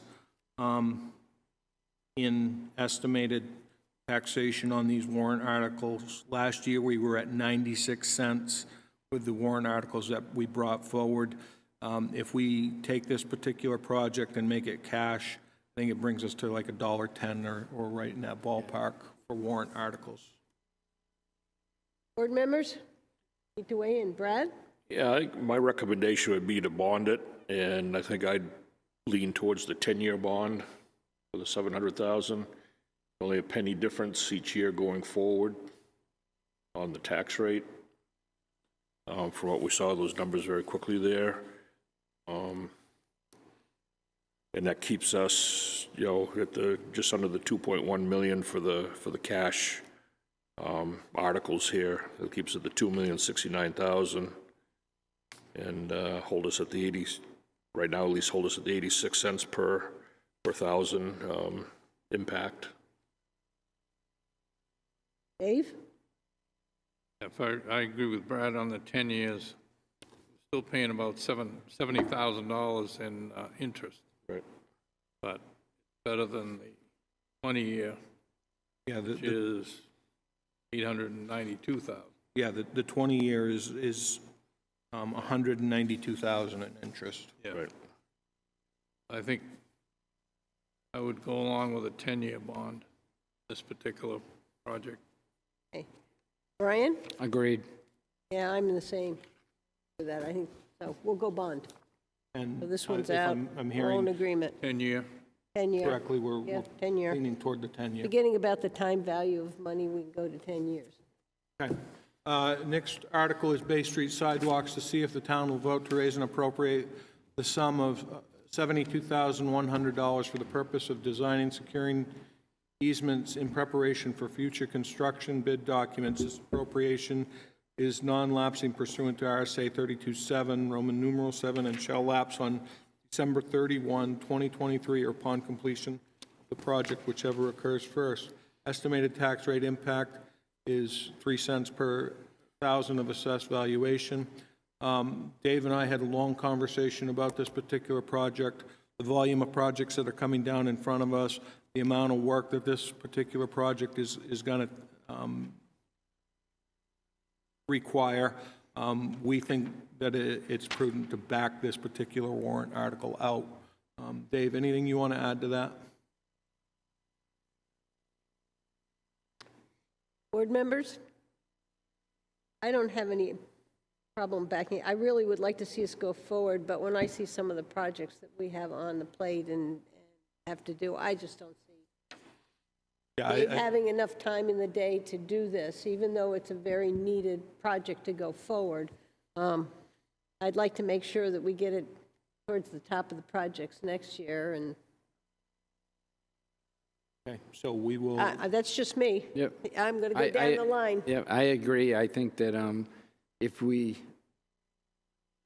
this money would be better spent too fixing some of our existing sidewalks. I saw them working on a sidewalk in downtown today or yesterday and redoing it all. And so, yeah, before we take on more sidewalks, let's work with what we have now. We're going to be rebuilding all the sidewalks down on Dockside too during that whole reconstruction of the parking lot. So I agree we should put this one off. Luke? I agree. I mean, I'd like to see it still at the top of the list. I mean, you have Taylor Home, other things being done up there, and, you know, the future of the boat museum. There's gonna be a need, but Dave Ford has a lot on his plate, and, you know, if he's good with that, then I'm good pushing it out of here. Dave? Fine. Brad? Yeah, I agree too. I think, you know, we got, you know, so much on our plates right now. We're putting on all our departments and everything that, I think to bump this off a year would be good. But I agree, I don't want to lose track of it either. I want to make sure that we, you know, don't shelve it and have to dust it off in 5 years, that we, you know, take a look at it next year too. Yeah, dribble this one and let it go and get in a little ways, and we do need to eventually go forward on it, but I don't think this is. Okay, next one. Okay. Town road upgrades, to see if the town will vote to raise and appropriate the sum of $1,300,000 for the purpose of upgrading town roads, sidewalks, and drainage system, to authorize funds in the amount of $1 million from the town's unassigned fund balance, upgrades, and $300,000 from general taxation. This appropriation is non-lapsing pursuant to RSA 32(7), Roman numeral 7, and shall lapse on December 31, 2023, or upon completion of the project, whichever occurs first. Estimated tax rate impact, 13 cents per thousand, approved by legal counsel. In your packet, you should have a breakdown of the unassigned fund balance, as I discussed at the last meeting. If we were to utilize this, that would leave our unassigned fund balance at $2,587,611, or 6.66%. Had a long conversation with Casey on this. We are comfortable with that level going forward, and we feel that the $1 million being placed into the roads is a good use of funds, and helps to maintain our roads without having such a significant impact on the voters. Board members, anybody?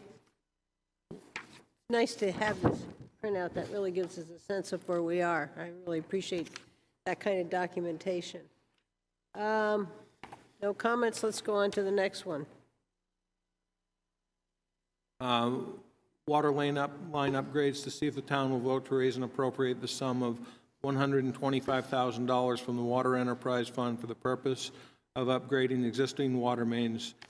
This appropriation is non-lapsing pursuant to RSA 32(7), Roman numeral 7, and shall lapse on December 31, 2023, or upon completion of the project, whichever occurs first. And no tax rate impact, as it's on the water users, and it's approved by legal counsel. Any issues? Anybody? Move on. That will go from a seasonal to a year-round, and I think a connection fee, and that's to be worked out, and that's what we're going to propose shortly when we come back, because we're going to be doing a water rate study. That's right. Updating with today, the bonds as we see them right now. Yep. So Underwood Engineers is going to be coming back shortly with that, and that impact on the rates. And we'll also be able to talk to that, because we'll be looking at an amendment to the rate schedule. That's where we'd go. And that'll give us that, we'll know that we can, the cash that we're going to use, there is some cash in here, is in the fund, and how much cash we maintain in that fund. Because as those bond rates went down for a while, we talked about putting some of the money in a capital reserve account for major projects. So you're going to address all that when you come back? Yes. Thank you. Anybody else have any question on that? All right, Jim, next one. Public Works Vehicles and Equipment Capital Reserve Fund, to see if the town will vote to raise and appropriate the sum of $185,000 to be deposited in the existing Public Works Vehicle and Equipment Capital Reserve Fund, which is under the custody of the trustees of trust funds, with selectmen designated as agents to expend this capital reserve fund.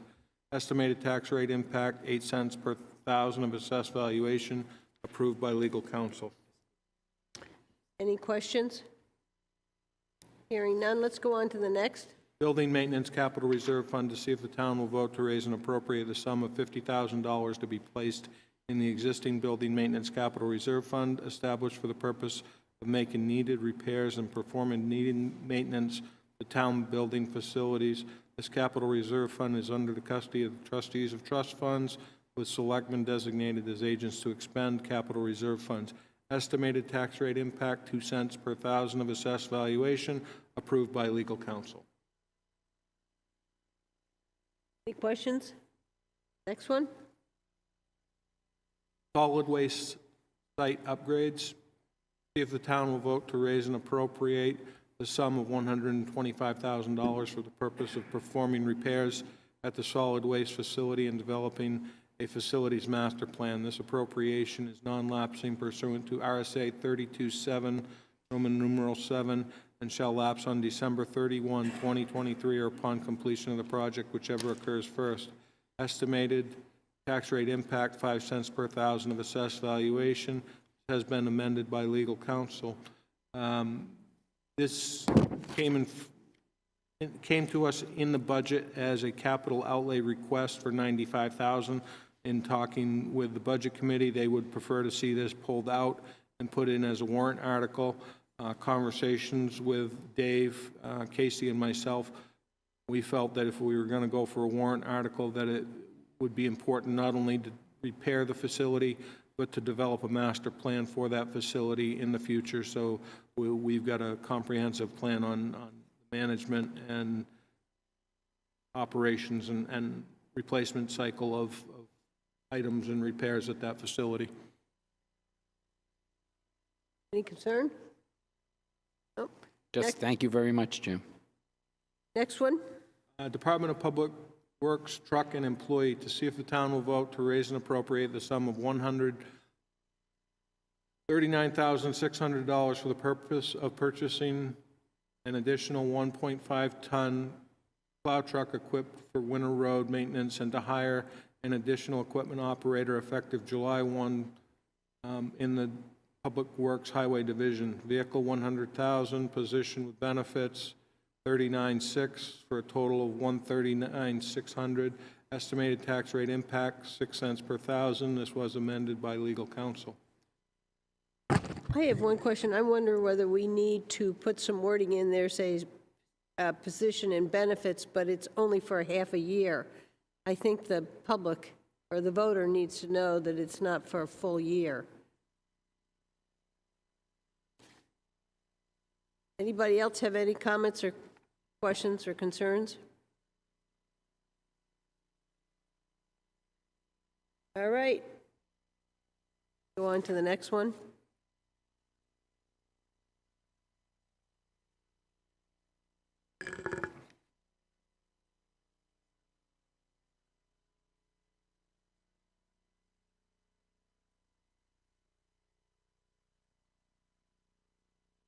The Sidewalk Capital Reserve.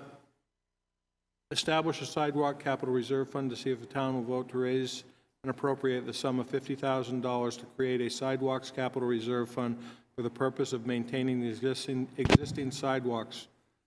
Said funds shall be under the custody of trustee of trust funds and to be designated and to designate the selectmen as agents to expend this capital reserve fund. Estimated tax rate impact, 2 cents per thousand, amended by legal counsel. Anybody have any questions or concerns? I'm wondering if the board wants to keep it at 50,000 or if they want it to be more.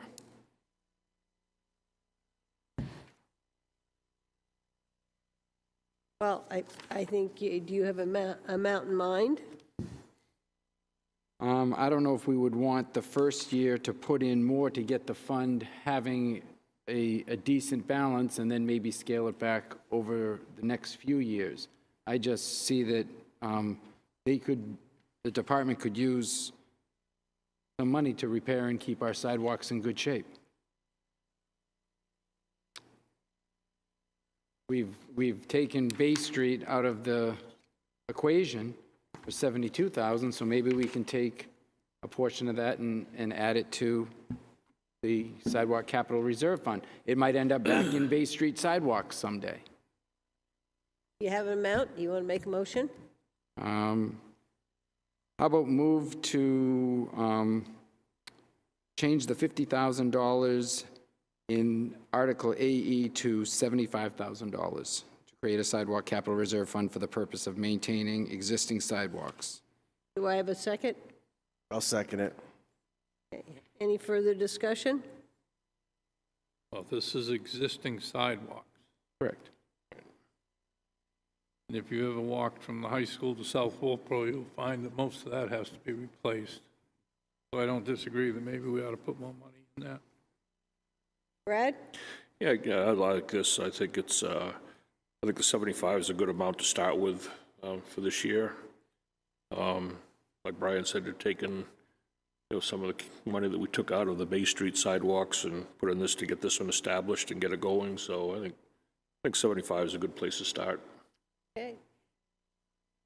Any further discussion? All those in favor? Aye. Aye. Opposed? Okay, we're going to change that to 75. Okay, and the remainder of the articles are the bonded articles that require review by legal counsel for state revolving fund. So have these changed at all since we dealt with them? Should we just leave them be at this point then to go on over and read them? I think that makes sense. I mean, there's been no changes essentially to these. So, these are going to get very wordy based on the grants that have been received. And, we just spoke with Mark relative to some of this, and they're hopeful to be able to get onto it this week, which point I'm sure there'll be telephone conversations with myself, Dave, and Casey about these 4 articles. And so that you'll get us out a draft. We'll need drafts of those before the bond hearings. Yep. The other thing we have not done is done any of the bolding on any of these warrant articles. Excuse me? Bolding, we take lines and we bold them so they stick out. We usually do the purpose and the money. I'm willing to go through and do a bunch, and I don't know if any other member wants to do that bonding, that bolding. I think the only problem with the bolding that we've identified is DRA doesn't allow that in their system. Is that correct, Casey? So when we put it into DRA, they don't bold it, but we can certainly bold it for the town report and whatnot. Can we do it for the ballot? Because that's where we really want it, is we want people to see. It just, some of them are long, and you take the words that are most important for them to focus on, and we bold those. Yep, we can do that, and so we're not terribly pressed for time on that, but yes, we can do that. I'll play around. I'll do some drafts of that based on what we've done in the past. Perfect. And the other thing for the board, we are going to hold the public hearing on January 5th for the majority of these warrant articles. After that public hearing, we'll do the voting, because then we'll have gotten public input on there, and we should be ready at that time to vote. So that is on the 5th, right after the public hearing, after we hear from the public on the bonded warrant articles. Is that okay with everybody? Is there anything else with this? One thing I would like to talk about this is the recording of the presentation of the warrant articles. How do you want to do that? Last year, we did it exclusively via GoToMeeting. Do you want to do it in this building? And I'll just have to coordinate with Timothy when that occurs, and I'm getting a thumbs up from him.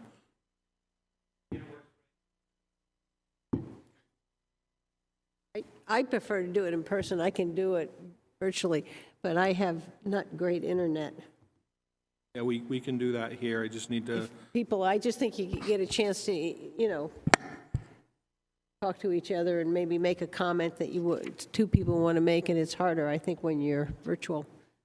Is everybody comfortable with doing it here? And now we just have to find the date. And I was thinking the week of the 17th.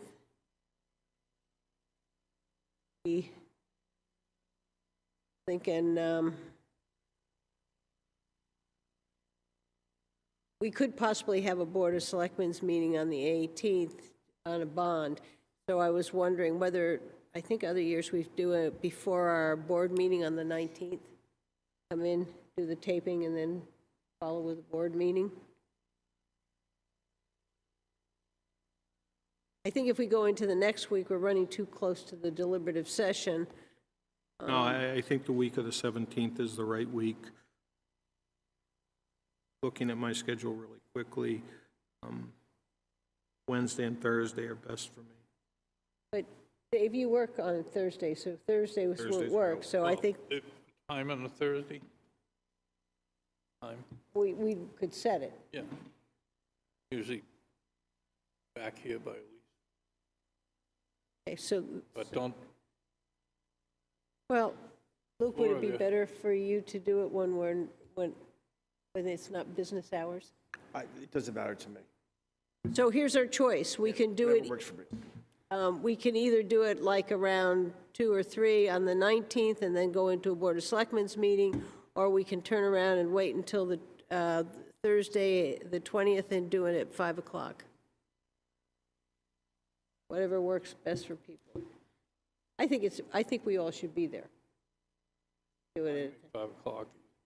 so do you want to do it at 5 o'clock on the 19th? on the 20th. 20th? That's a Thursday. Okay? Yep. 20th at 5. Casey, are you here to give us some great news? No, sorry. Yes, the meeting's almost over, that's the great news. No, I just had one question, I wasn't sure if I just missed it, but when you talked about the seasonal water line, there was 2 presentations of the bond, 10 years and 20 years. Did you make a decision? 10. 10. Okay. Yep. All right, I just didn't hear that, so Yeah. thank you. You're welcome.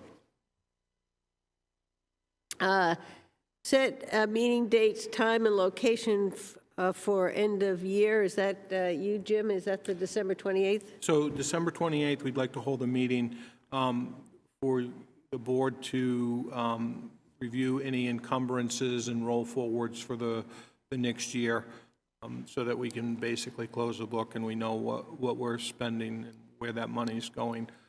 As well, I would be hopeful that if we could that evening as well, vote on the collective bargaining agreement. And we were going to do that at 5, weren't we? Because Yes. we're going to be already there for a budget committee, so we're looking at 5 o'clock. Correct. Yes, I did reach out to the library and book an hour earlier than the budget committee, since 2 of you were going to be there anyways, and I did reach out to cable to make sure that they could set up earlier also. It wouldn't be live streamed, but it would be taped, just like the budget committee.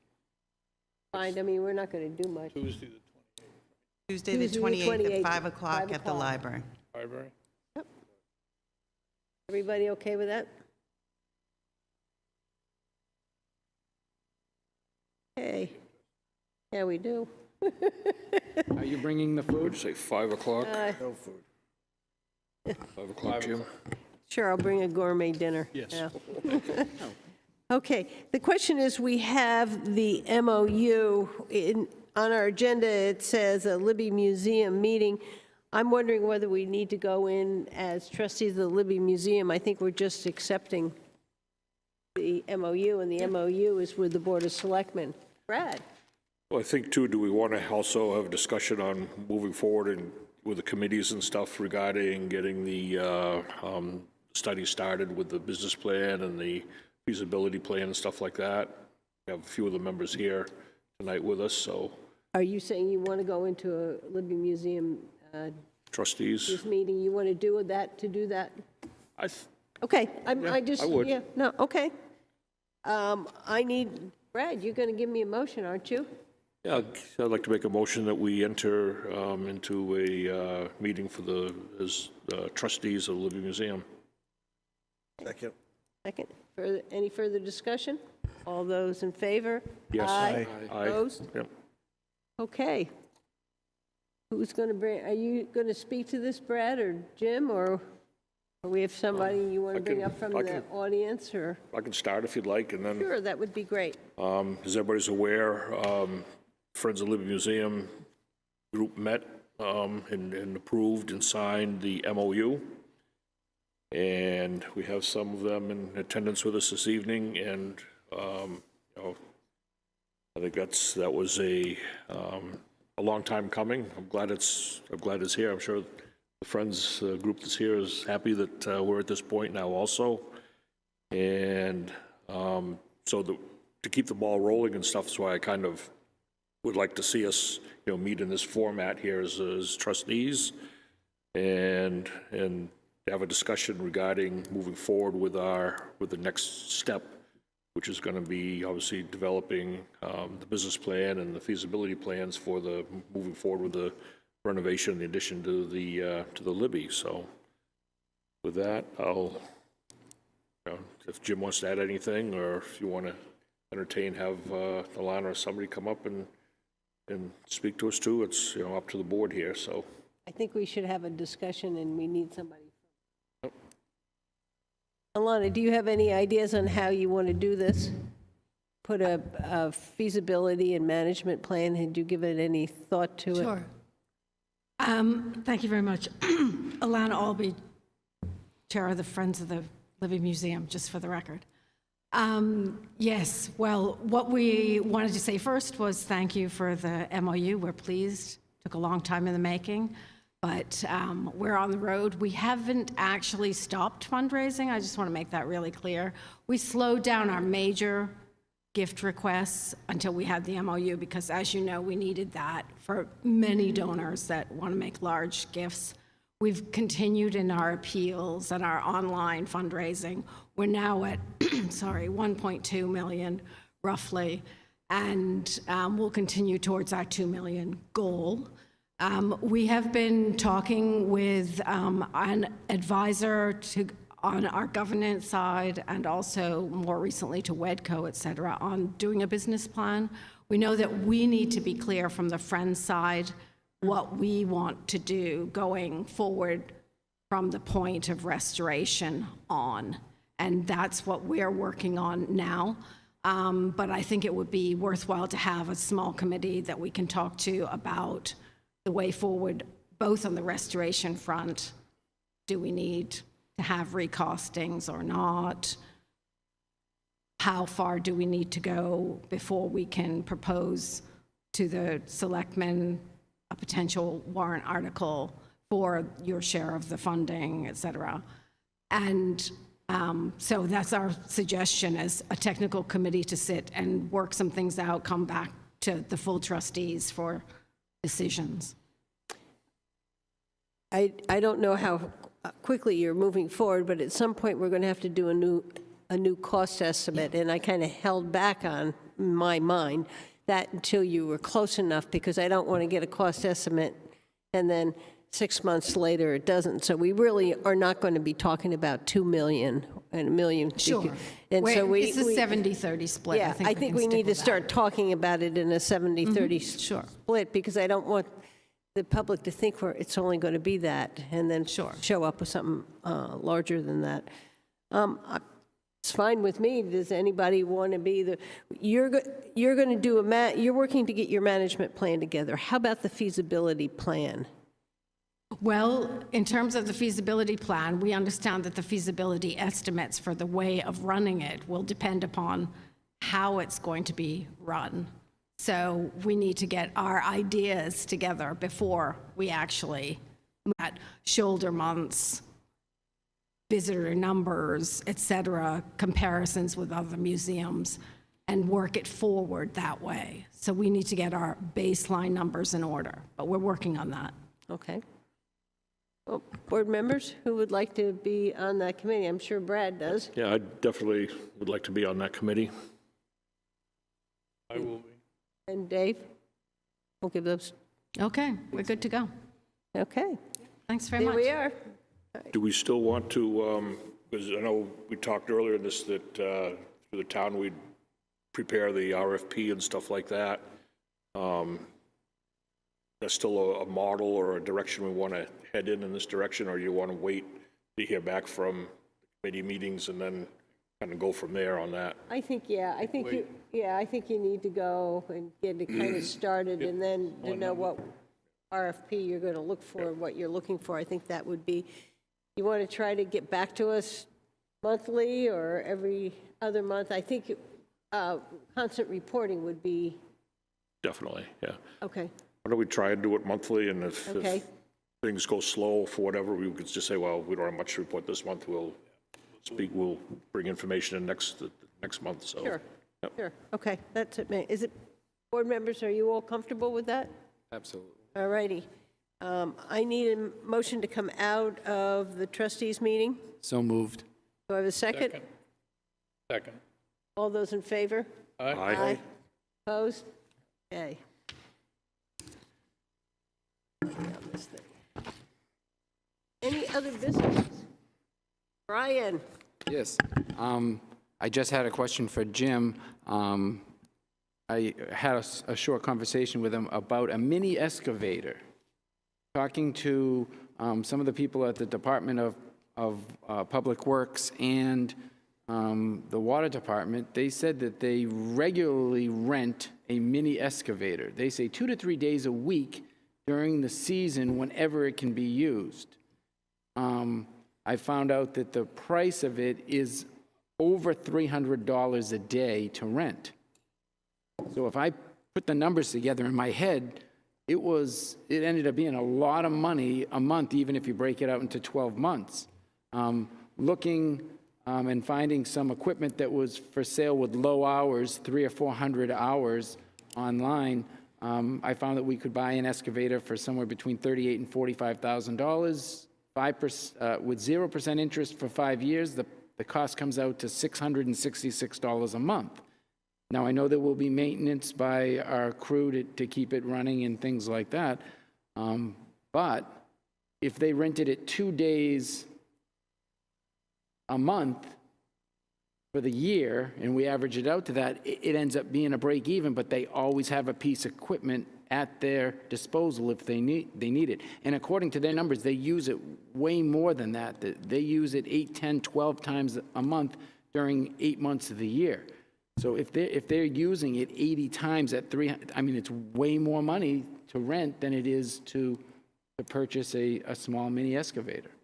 So it's just something that I wanted to know, just have the board be aware of. And I think that they're going to bring some. They told me they were going to bring some numbers to Jim, and see what it would look like. Jim, I think that we would have to have appropriated for a new truck or new mini excavator that I guess we'll need to ask that we can't just take money that's correct for. Yeah, this is just investigation phase. Okay, so you're not trying to do it for this budget? No. Okay, then I would say that that's definitely a conversation that I can have with Dave. And if that means that we have to add to the fleet, that's something we can do, but we'll have to look at the capital reserve appropriation because the cost of all this equipment is going up, it seems like, by the day. So it's a conversation I can have with Dave going into CIP season for 2023. That's where you're putting it, that's no problem. I thought you were trying to get it in 2022. Okay, no problem. Madam Chairperson, one other thing that was brought to my attention, the board's got to vote to accept the MOU from the Friends of the Libby. I know you signed it, but they would like you to vote to get another vote? Accept it.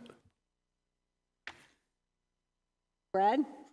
Make a motion. Second it. Would we make the motion as selectmen, or do we have to go back to the trustees? Selectmen. No, Selectmen is the okay. one who signs, the Yep. trustees don't.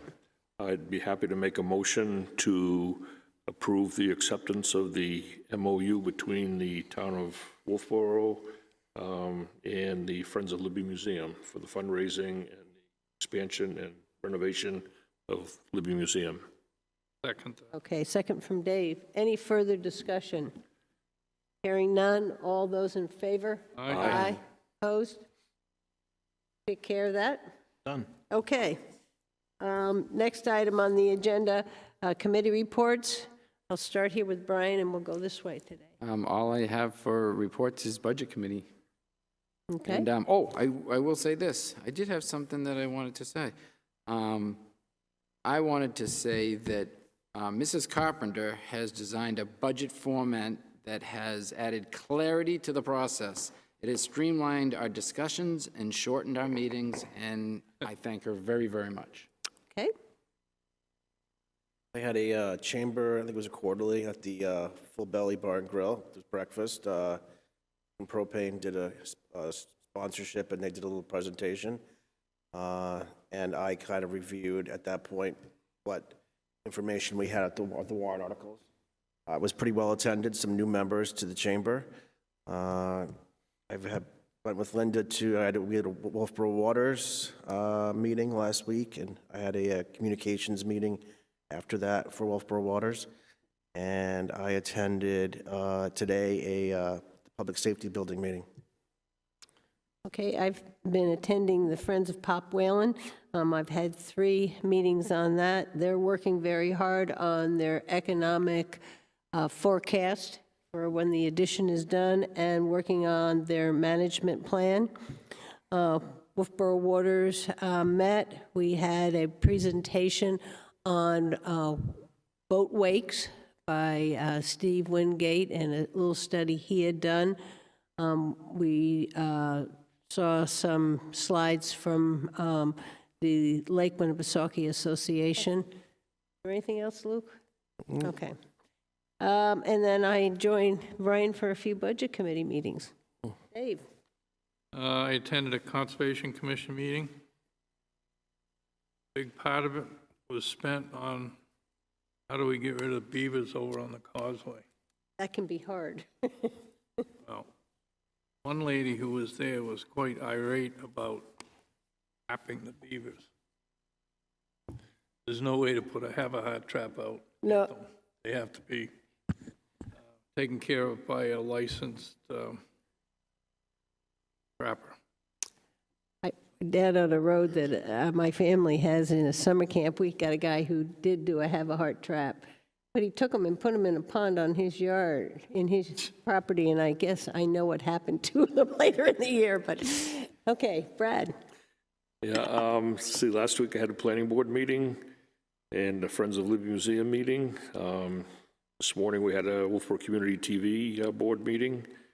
And also last week I went up and met at the highway garage with the highway department guys, went over the specs of the truck that we talked about tonight. And then on Monday morning, we went down to Barrington and actually looked at it, drove it, and checked it all out, talked to them about it. So that's pretty much been it for me for the past week. Yeah, I had a public safety. You forgot? There you go. Just this afternoon. And right. Luke was there as well. Yes, right. Town managers report? Yeah, a few things.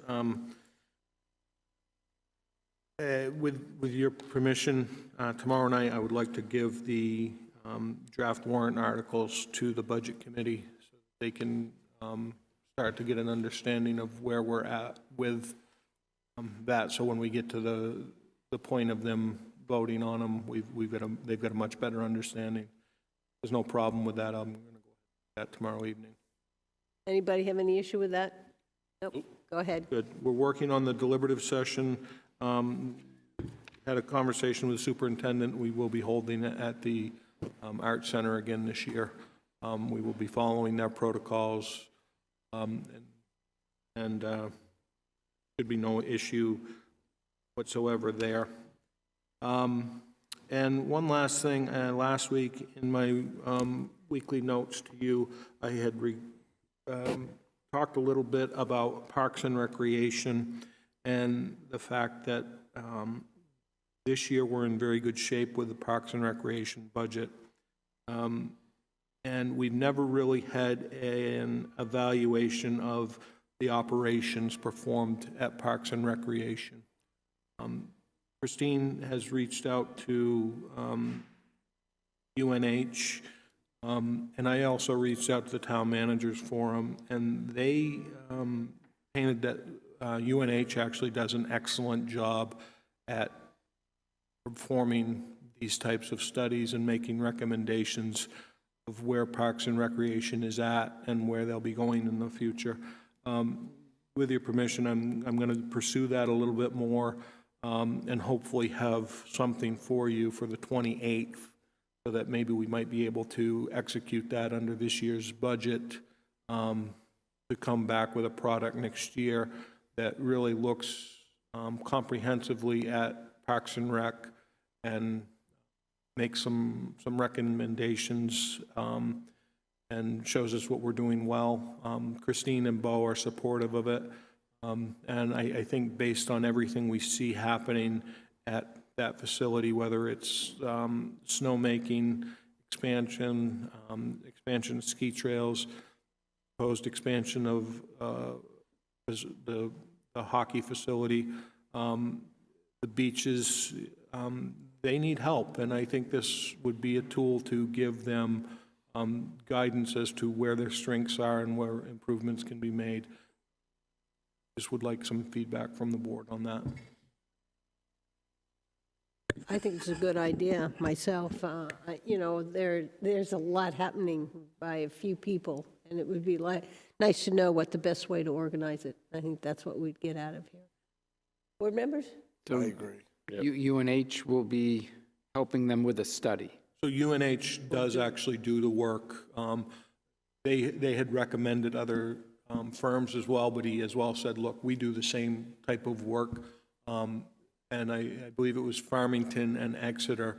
Both of them were thrilled with the product that they had received from UNH. So it sounds like it's a good way, and it wasn't terribly expensive, but I plan on having a better handle on that for that 28th meeting. Dave? Okay. Yeah, fine with me. Brad? Okay. Sounds good. I'll continue to pursue that. Other than that, the only other thing is, I think we had a wonderful time at the employee Christmas party the other night. That was a great meal, great turnout. It didn't snow, so the Department of Public Works was actually able to show up and enjoy themselves. It was a good night. With that said, it's just been warrant articles and budgets. Okay. I don't know if Alyssa's here. Alyssa? I don't think she is. Okay, so there are no questions from the press. Public input. Is there anybody who'd like to give public input?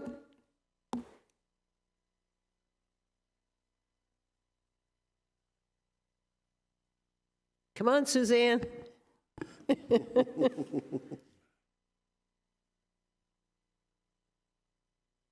Okay, Pop Whalen. I went through the CIP minutes to get a timeline and costs and what we're talking about. I mean, this has been a nightmare since 2016 and before. Pop Whalen has been talked about, and in all configurations and all price ranges. And repeatedly, we hear the need of a study, a financial study, projections going forward. But the thing I found interesting was in 2017, Collins reports, building recently inspected, quote, noting the building is structurally sound.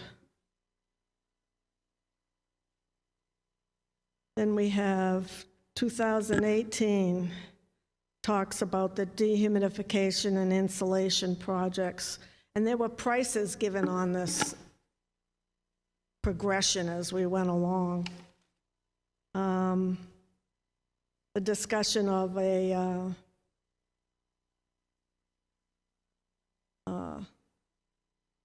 overall plan, the maintenance plan. 2018, Collins met with RICO. There is a whole plan set from RICO. I don't know if they're an engineering firm or builders, I don't know what they were, but that's all available. And at that time, they were talking about the replace and insulate the roof and walls for $955,000 and break the project out into phases. And no one's disputing the roof is meeting its age limit. That's not the question, but you got to understand, as a person that's been going along on this before 2016, at your last meeting, just to hear 4.7 dropped on us without any, and still tonight, without any background on it, and to wait to the public hearing and try to make these points to try and convince you that we're stepping along too big, too fast without enough independent, outside, professional counseling and assessments. Okay, so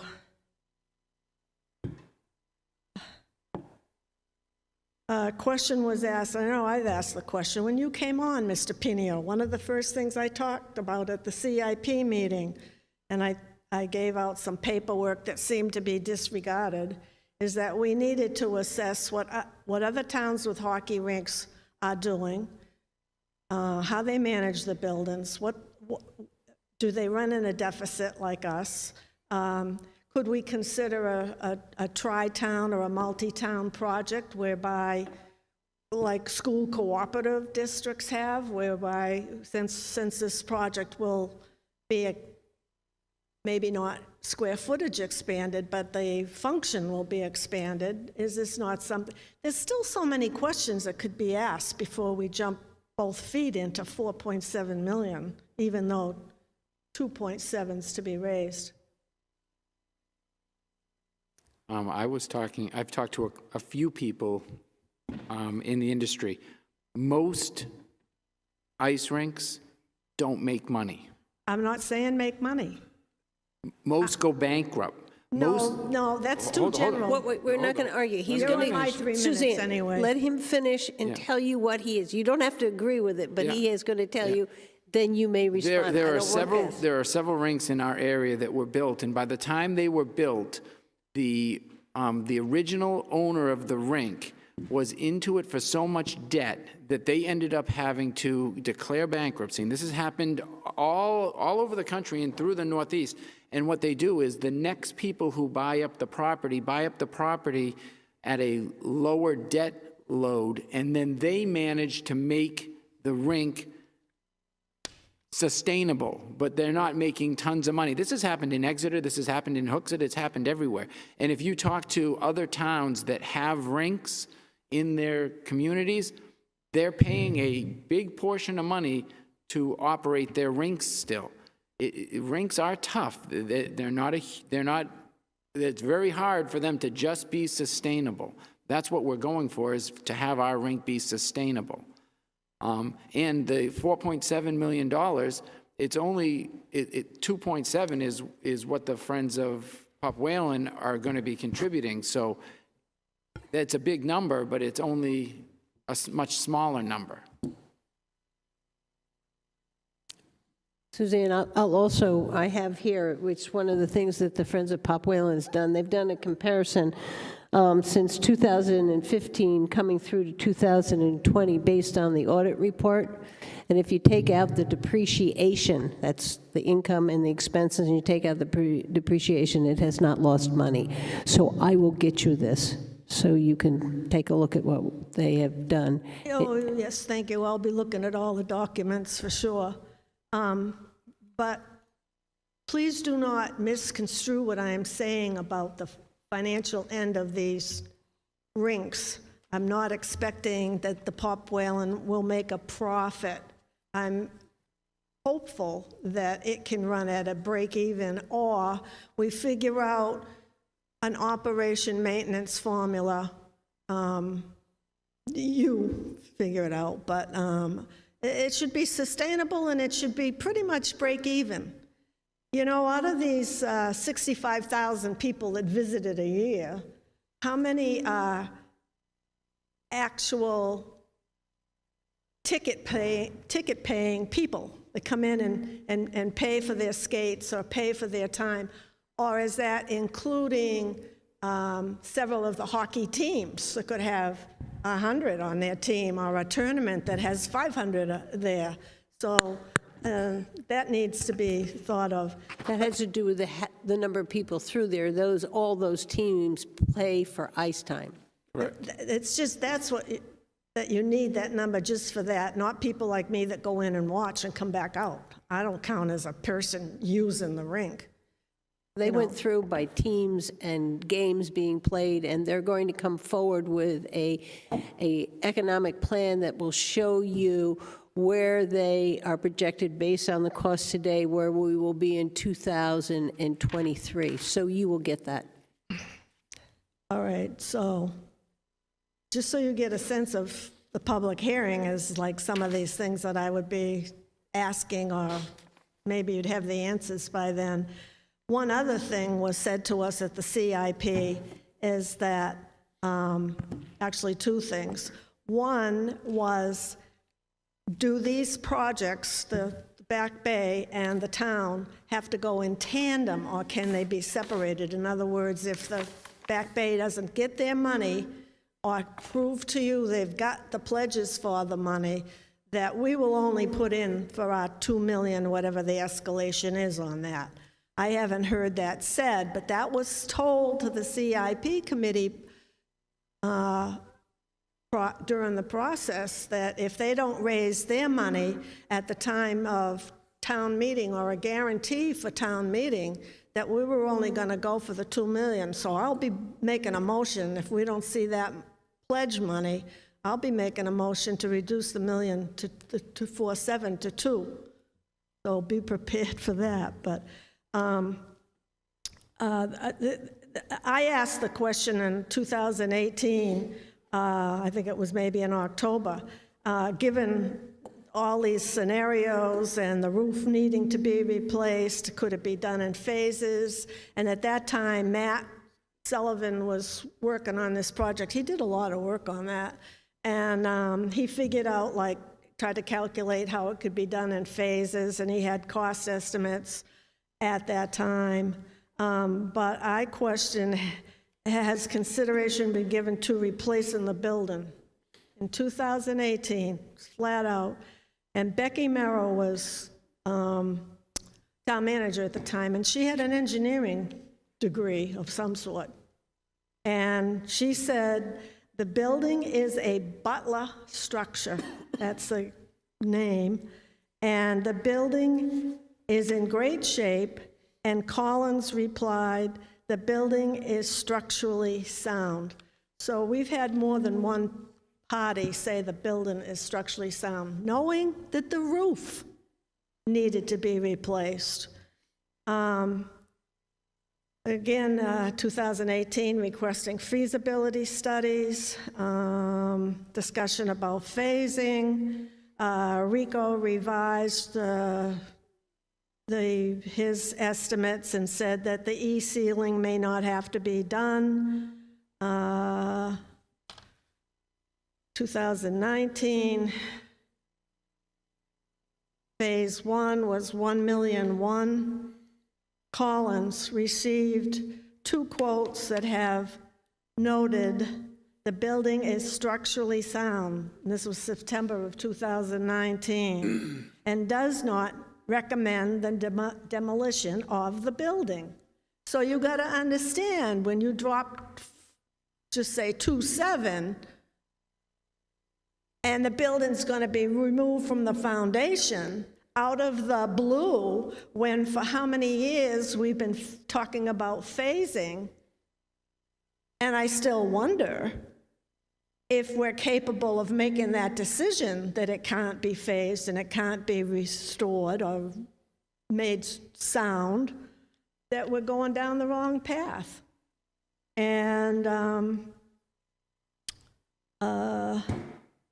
remember, we've put in over $1 million into that building since I've lived here, which isn't that long. So we're going to throw that away, and we're going to go on the word of no disrespect of what I'm hearing here, that we're going to rip it all down. We're going to put up something for 2.7 or 2. We've put $1 million in it. We're just going to throw that away, start over. And yet, where is the guarantee that this is going to be a Four Seasons great tourist attraction? And by the way, when I first started on the CIP, that was one of the things I was a proponent of, that perhaps this could be something like that, but not for the town of Wolfeboro to go it alone. So annually, it falls short $40,000 roughly. And I had asked back then, 2019,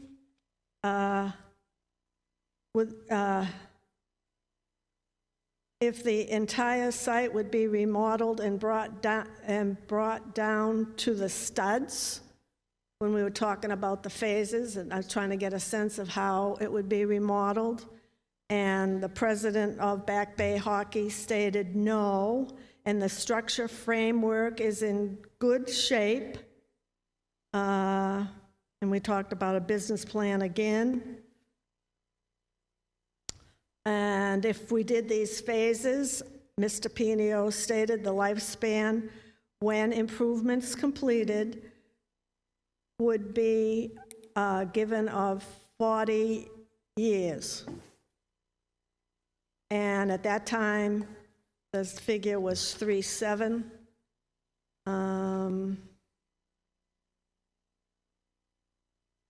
Need a business plan.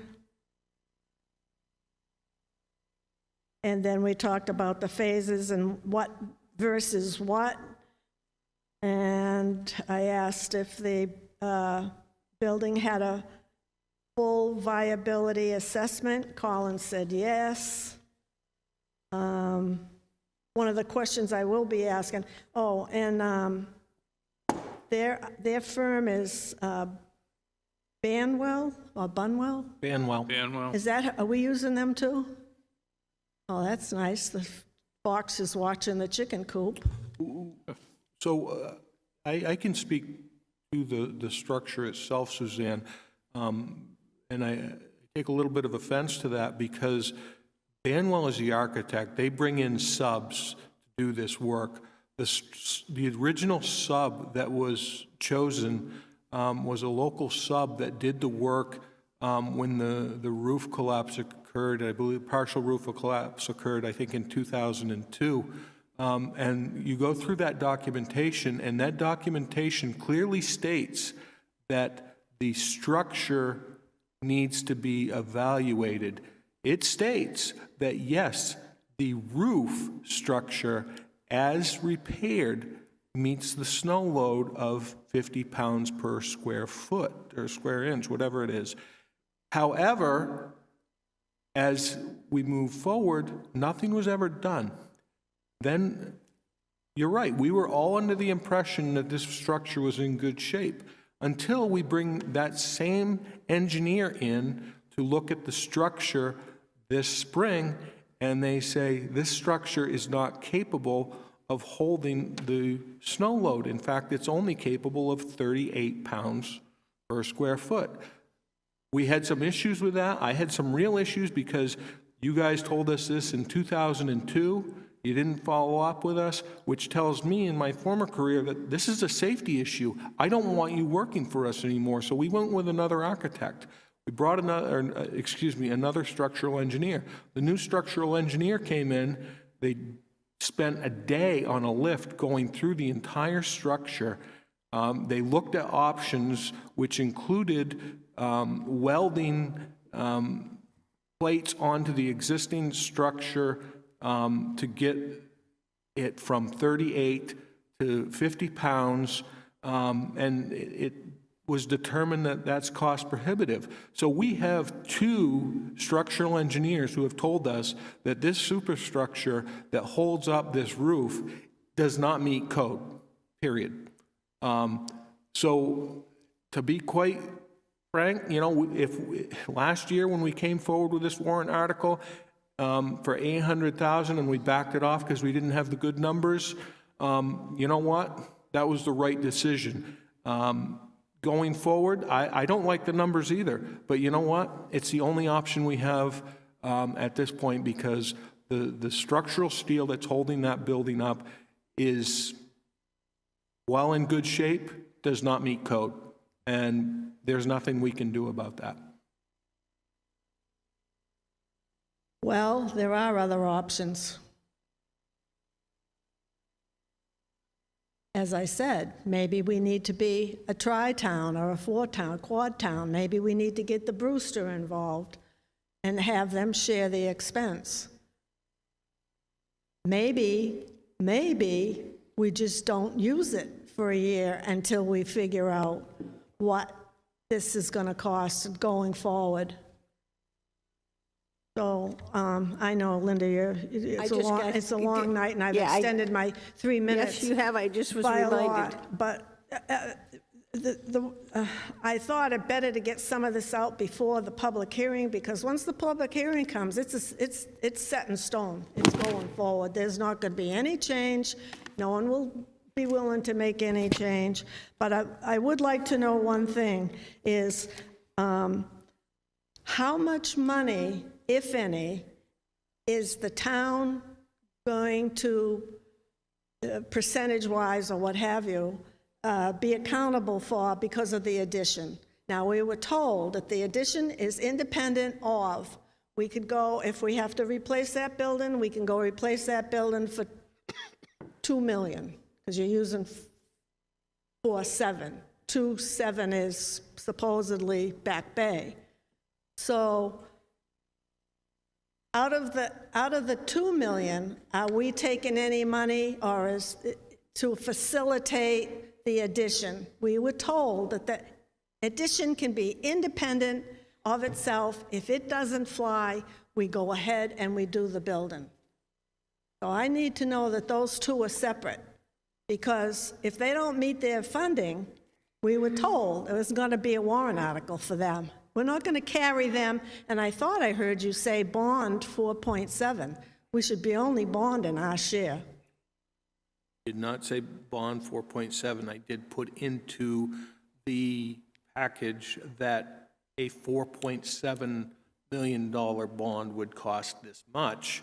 However, a $2 million bond is this much for a 20-year bond. Okay, so I didn't hear you correctly. So we're only going to bond $2 million. Correct. As of tonight. As of tonight. Unless that $2 million goes to 2.5 or something crazy. Right? And so none of the money that we're raising is going to facilitate that addition. I need to understand what you mean by facilitate that addition. Well, are we going to pay to upgrade the electric for them? Are we going to pay to... No, I think there was a sheet, there was a percentage. sheet. Yeah. All right, so then I can come in and get all that document. Yeah, but that document is not ready yet. So the construction grade bid drawings just actually finished today. The hopes are that for January 5th, CCI will have the construction pricing, but it might be a little bit after that. But that's what they're shooting for, is January 5. Yeah, but basically all the reports are in your office. They're here, there, and everywhere. So there's a file in the planning department. There's actually 2 of them. They're each about that thick. Okay, I don't need copies. But just remember that you had said that the $1,562,660 is a guaranteed price model. That's one number you said. So now you understand where I'm blown away. Suzanne, I didn't think we were I don't think anybody thought we were going to have to take the whole building down. Nobody knew that. Well, excuse me. The structural engineer that did the work in 2002 knew that, but nobody here knew that until we actually got on site with them, started discussing this, and they said, oh yeah, this is an issue. And we all were beside ourselves. So. All right, thank you for the extra time. Okay. Oh, and the great thing is, we heard from Friends of Pop Whalen, they've only been fundraising for, what, 3 months, they said? And they've already got $1.4 million. So I think that they're going to, oh yeah, and it's only 3 months. They haven't even started. We will find out. You want to to say anything? You sure can. Yeah, get to the, Bob Whalen. Yeah, and great point. Yeah, great point. 1.4 to date. We have been extremely quiet about our fundraising, our project, and our vision. I thought Kurt put it extremely well. Yeah, we see the Pop Whalen Ice and Arts Center becoming exactly that. Year-round, multi-purpose, more than just a hockey rink and a curling. And that's a great benefit to the community. I say that as a parent and as someone who's lived here and came here when I was this big to visit my grandparents. Pop Whalen was my mom's gym teacher. So I'm pretty excited about this, as are the rest of us. Recognize it's not for everybody, but it's a pretty fabulous town to live in when we have, and we're really excited about that. So Kurt mentioned the website, popwhalen.org. Dynamic, it's fluid. Contact us out there if you have any questions. Welcome contact from everybody. We're really excited to go more public with what we're doing and accomplishing, and to acknowledge the partnership we have. Really philanthropic. And Multi-purpose unit. what will happen when it's all done and finished and built? What do you see as your role after that? We'll help out any way we can, but happily take a back seat and be thrilled to go into that center and watch kids practice basketball in the spring when it's raining. Practice would be canceled otherwise. Kids practice lacrosse in the fall when weather's just not working for cross practice outside. To see a bridal show, car show, to see pickleball, to see all those things happen in addition. Kids learning to skate, watch, octogenarians curl or come play hockey with us. There's nothing wrong with that. And will you be trying to, or will you be helping support the rink? Absolutely. Then Absolutely. also. Yeah, You're in it for the long term. This is a vision, and when we see it realized, we're not just going to walk away. Really, and we're committed. Absolutely.